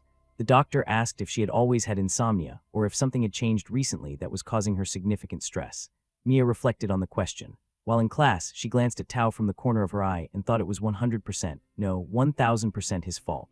A mathematical certainty that had no basis in evidence but felt absolutely true. If they hadn't met again, if she had ignored him, would anything have changed? However, she realized it was already too late to think about that. Class ended and she left the classroom. She thought that all this time she had believed Tao hated her, that he knew everything, and that in exchange for the money she received, she had to watch him and report his every move, a debt she had been paying with interest she never agreed to. Mia then wondered why Tao had left home. At that moment, Mia stopped and turned around to ask why he was following. Tao asked what she meant. She told him not to play dumb. Did he think she wouldn't notice he had been following her? Tao explained he was just worried about her, and besides, it was reasonable, since the duty of older students was to take care of younger ones, the kind of excuse that sounds official but is really just a cover for caring. Those words made Mia embarrassed. She turned around, hiding her blushing face, and asked if he hadn't heard what she had said before. Tao didn't understand what she meant, so Mia reminded him that she had already mentioned that rumors were going around that they were dating, and she asked if those kinds of comments bothered. Tao, dismissing it, told her to let them talk. The confidence of someone who either doesn't care or has never been the subject of truly vicious gossip. Mia didn't understand what he meant. Then Tao clarified that those who enjoyed spreading rumors were already convinced of their own lies, and even if she tried to convince them otherwise, she wouldn't succeed. If she overreacted, it would only make them more excited and cause even more rumor. Besides, he had never cared about that kind of thing. Mia looked at him somewhat surprised and said she understood. Then she remembered something and told him that he was the one who had taken her to her superior to clarify the rumors, since he had said that if they spread, it would be uncomfortable and they needed to resolve it quickly, a contradiction in his logic that she wasn't about to let slide. Hearing her words, Tao decided to leave. He said she seemed fine now and, raising his hand, waved goodbye. Mia called out to him angrily, watched him for a moment, and when she was about to follow him, she stopped. With a sad look, she thought, ah, Tao, the cause of my insomnia, my first and last boyfriend. The title she gave him was equal parts accusation and admission. The scene advanced. Mia was in her room and commented that for the next 2 years, that would be the time left for Tao to graduate. She lay down and sighed. It was exhausting. The question kept coming back again and again. Why had he returned and turned her world upside down? Shouldn't he be living happily alone, bothering her from his big mansion? But then she remembered what she had felt, a gaze overflowing with persistent attachment. Didn't he hate her? Upon seeing him again, buried memories were slowly resurfacing, even those she thought she had erased from her heart, even though she had decided never to see him again, as if neither of them existed. She had ruthlessly cut him out of her life. At that point, she had sworn not to be a fool, not to be tied to the past, to cut all ties and start a new life. She had sworn it again and again, firmly. At that instant, someone interrupted her, telling her that was called regret. She said those things, but deep down she doubted because she didn't want to be hated, and more precisely by her ex-boyfriend. Hearing that, Mia shouted that it wasn't true. The person on the other end of the call asked if that was the case. Upon seeing his face so close, hadn't her heart hesitated? And if that was why she kept running into him? Mia clarified that she wasn't the one looking for. When she was about to say it was him, she remembered all the times she had run into him by chance, which left her silent for a moment. The math wasn't adding up and she didn't like the result. The person asked if she was sure. Mia, embarrassed, replied that it wasn't like that. Then they asked if she was afraid to tell him. At those words, Mia imagined herself apologizing, saying, "I'm sorry I betrayed you for a few cents." The voice continued asking if she was afraid that he would discover the truth and truly come to hate her. Was that the reason she couldn't tell him? Could she not do it because it would hurt her if he found out? Or was she afraid that it would hurt him? Perhaps, if he never found out, everything would be easier. At that instant, Mia interrupted and asked her to stop. The conversation was circling truths she wasn't ready to face. The person asked why she hadn't written in her diary lately. Had she forgotten again? Was she taking her medication properly? Mia replied that she was fine. The day before, she hadn't been able to write in her diary, and that day she had simply forgot. She shouldn't worry. She would write properly and post it that same day. Other person was silent for a moment, and then said that in the end it didn't matter, as she would go anyway. Mia was surprised to hear that and took the phone, asking why she was going to go. Upon receiving the answer, she called her by her name, Sister Siwa. At that moment, Mia heard a noise from outside. It was Tao, calling her name and asking if she had finished her call. His sudden appearance completely caught her off guard, like a ghost from her past materializing in her present without warning. Tao asked if she was okay. Mia asked how long he had been waiting for her and if he had heard her on the phone. With a sarcastic tone, Tao replied that he had thought she was talking to herself. Then he added that he had brought her porridge in case she wanted it, since Jaehyun had told him she had really liked it. Mia clenched her teeth and told him she appreciated it, but she didn't want it. Tao told her not to feel pressured and sincerely added that he had simply made too much. Nothing more, the kind of excuse that was clearly a lie but designed to let her save face. Mia, raising her voice, shouted that she had already said she didn't want it. Tao didn't understand her aggressive reaction and fell silent. Then Mia apologized for having suddenly shouted at him while he was just sitting on the floor. She added that she was fine and he shouldn't worry. Suddenly, she asked if he still had feelings for her. She understood why he was acting this way. They were old acquaintances. However, now there was someone else he liked, and that situation could be misinterpreted if someone saw them. Then she asked, "Why are you still so kind to me? You don't hold any resentment against me after I disappeared without saying anything and treated you so coldly?" The question hung in the air like a blade, sharp and unavoidable. Tao reflected on her question and then answered with another. "What if I didn't hold any resentment against you?" Hearing it, Mia tensed, incredulous, and asked if he was lying, if he truly didn't hate her. Tao told her that if he said he didn't, he would be lying. But the only thing he had felt was relief at knowing she was alive, and well since the day they met again at the police station. Surprised, Mia brought both hands to her mouth. Tao left the food on the ground and added that he knew she no longer cared. He understood that she had had a difficult life since then, but if the reason she wanted to keep her distance was the fear that he might hold a grudge, he wanted to tell her that wasn't the case, a kindness that felt more like torture than comfort. Mia pressed her hands against her mouth, stifling any sound that might betray her. Her breathing was unsteady, and a warmth spread through her entire body. Tao, unaware of the effect his words had caused, told her to just think of him as an old friend who worried about her. He said he would leave food there and wished her a good rest. Mia's head was in chaos. She remembered her sister's words. "You say it's not like that, but you keep running into him." "No, I didn't tell you. Once you face him, your feelings will change." The warmth seemed to intensify as she recalled the last thing she had heard. "What you're feeling is just regret." 4 years ago, on a cold winter day, Tao was sitting on a sidewalk with an empty gaze. It was then that she approached and asked what he was doing there. "You've been sitting alone since last night," she said. "Are you waiting for someone?" Tao replied that he had lost his wallet and was waiting to find some temporary work. He mentioned that the agency seemed to open late. Ji-so told him the agency had been closed for a while. Tao stood up, but before he left, she called out to him and said that if he had nowhere to go, he could stay at her house, an offer that could have been dangerous, but she made it anyway. The sudden proposal surprised Tao. He was silent for a moment, looking at her. She returned his gaze with a warm smile. Receiving no response, Ji-so asked if he didn't want to. The scene advanced. 4 days had passed since Mia had fainted in the elevator. Seeing that she was attending university normally, Tao felt relieved. He remembered Mia's question about whether he still had feelings for her. He thought it was something he should ignore, but he didn't know why he kept thinking about her. Even after hearing her say they were nothing, he hadn't felt anything in particular. Still, he was curious to know why she had changed so much. It wasn't exactly feelings in the sense of liking her, but something persisted, like a splinter under the skin that you can't see but can't ignore. At that moment, Tao looked up and saw her in the distance. He felt then that those feelings were persistent, which made his heart beat faster. He thought that if that day he hadn't met her. His thought was interrupted by Davin, who told him his face was red and asked if he had a cold. Tao, looking at her, thought it was that annoying girl again, the one who appeared at the worst possible moments.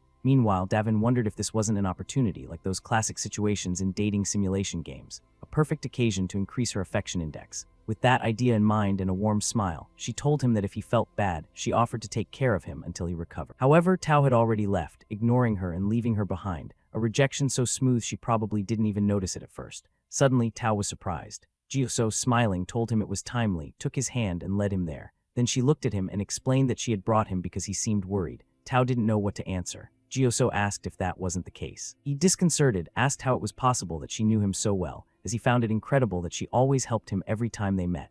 Ji-so reflected on his question and looked at him with a smile. Then they stopped. She asked if that was what he wanted to tell her, but added that they would keep it secret, winking at him. a gesture that could mean anything from "I'm your ally" to "I know more than you think." Later, Tao looked at himself in a mirror, wondering if it showed so much on his face. He thought he controlled his features well enough that nothing could be perceived. At that moment, Mia appeared and asked if he was angry. Upon seeing her, Tao called her name and asked her to come closer. Mia asked why he suddenly spoke to her. Tao reminded her that she had said they shouldn't be together in crowded places, and this one wasn't crowded. She replied that didn't mean he could just drag people around, and asked what he wanted to talk about, not knowing how to express it well. Tao said, "You're good, my ex-girlfriend, aren't you?" The unexpected question confused Mia. Stepping back a bit, she asked what it all meant. Tao told her not to get the wrong idea. He said it because they were acquaintances. With a carefree tone, he added that he meant she was his ex-girlfriend. Mia repeated, "Yes, just an ex-girlfriend." With a serious face, Tao asked if she was the type of person who usually showed it on her expression when she was in trouble, a question that cut deeper than he probably intended.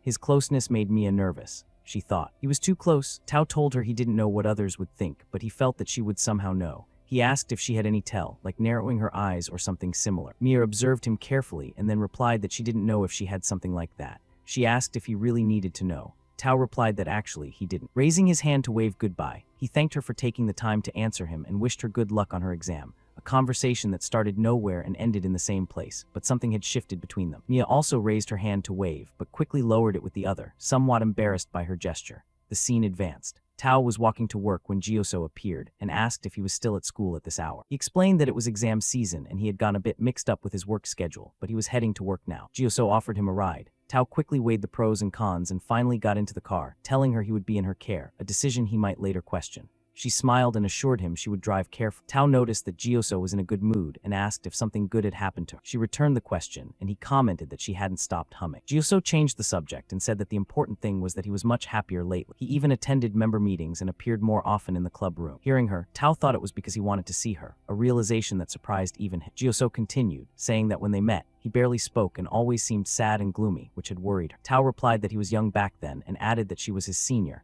besides having let a stranger into her house. And if something bad had happened, he asked, smiling. She told him that was already in the past. Tao thought she was a really peculiar person. He remembered when he had arrived at her house and said he had nothing.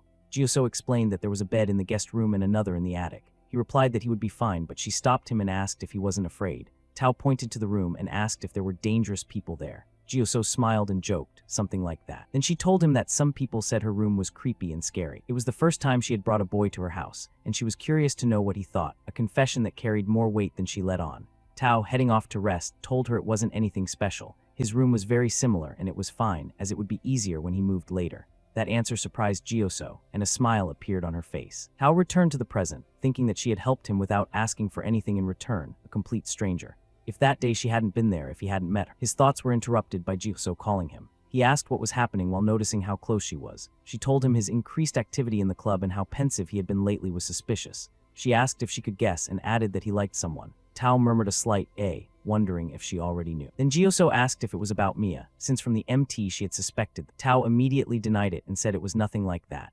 Jioso commented that it was strange, since there were rumors that they went out off. Tao replied that wasn't true, that he wouldn't do it even if he were dying. Protest that was perhaps too vehement for someone who didn't care. He thought the rumors had really spiraled, just as Mia had said. To clear up the misunderstanding, Tao explained that they had been high school classmates and that since she had enrolled a little late, he had been reluctant to act as if they were acquaintances. Jioso said that explained everything. Tao thought it was better to leave it at that and coordinate the story with Mia later. While observing her, she commented, "So that's all it was." Tao wondered what was behind that reaction. Perhaps he had seen wrong, but somehow it seemed to him that she was relieved, the kind of relief that hides something deeper. That night, something felt off with Jioso. The phone vibrated on the floor, a message from her mother. Jioso read it without moving. "Before you graduate, you must learn to be a good girlfriend." The light coming from outside filtered through the railings, drawing shadows on her face. It wasn't the light from her room, but the distant reflection of the city. Lying on the floor, leaning against the window, she murmured, "I don't like that." Really, the phone screen went dark. Jioso didn't pick it up, a small act of rebellion that felt like the first step in a longer journey.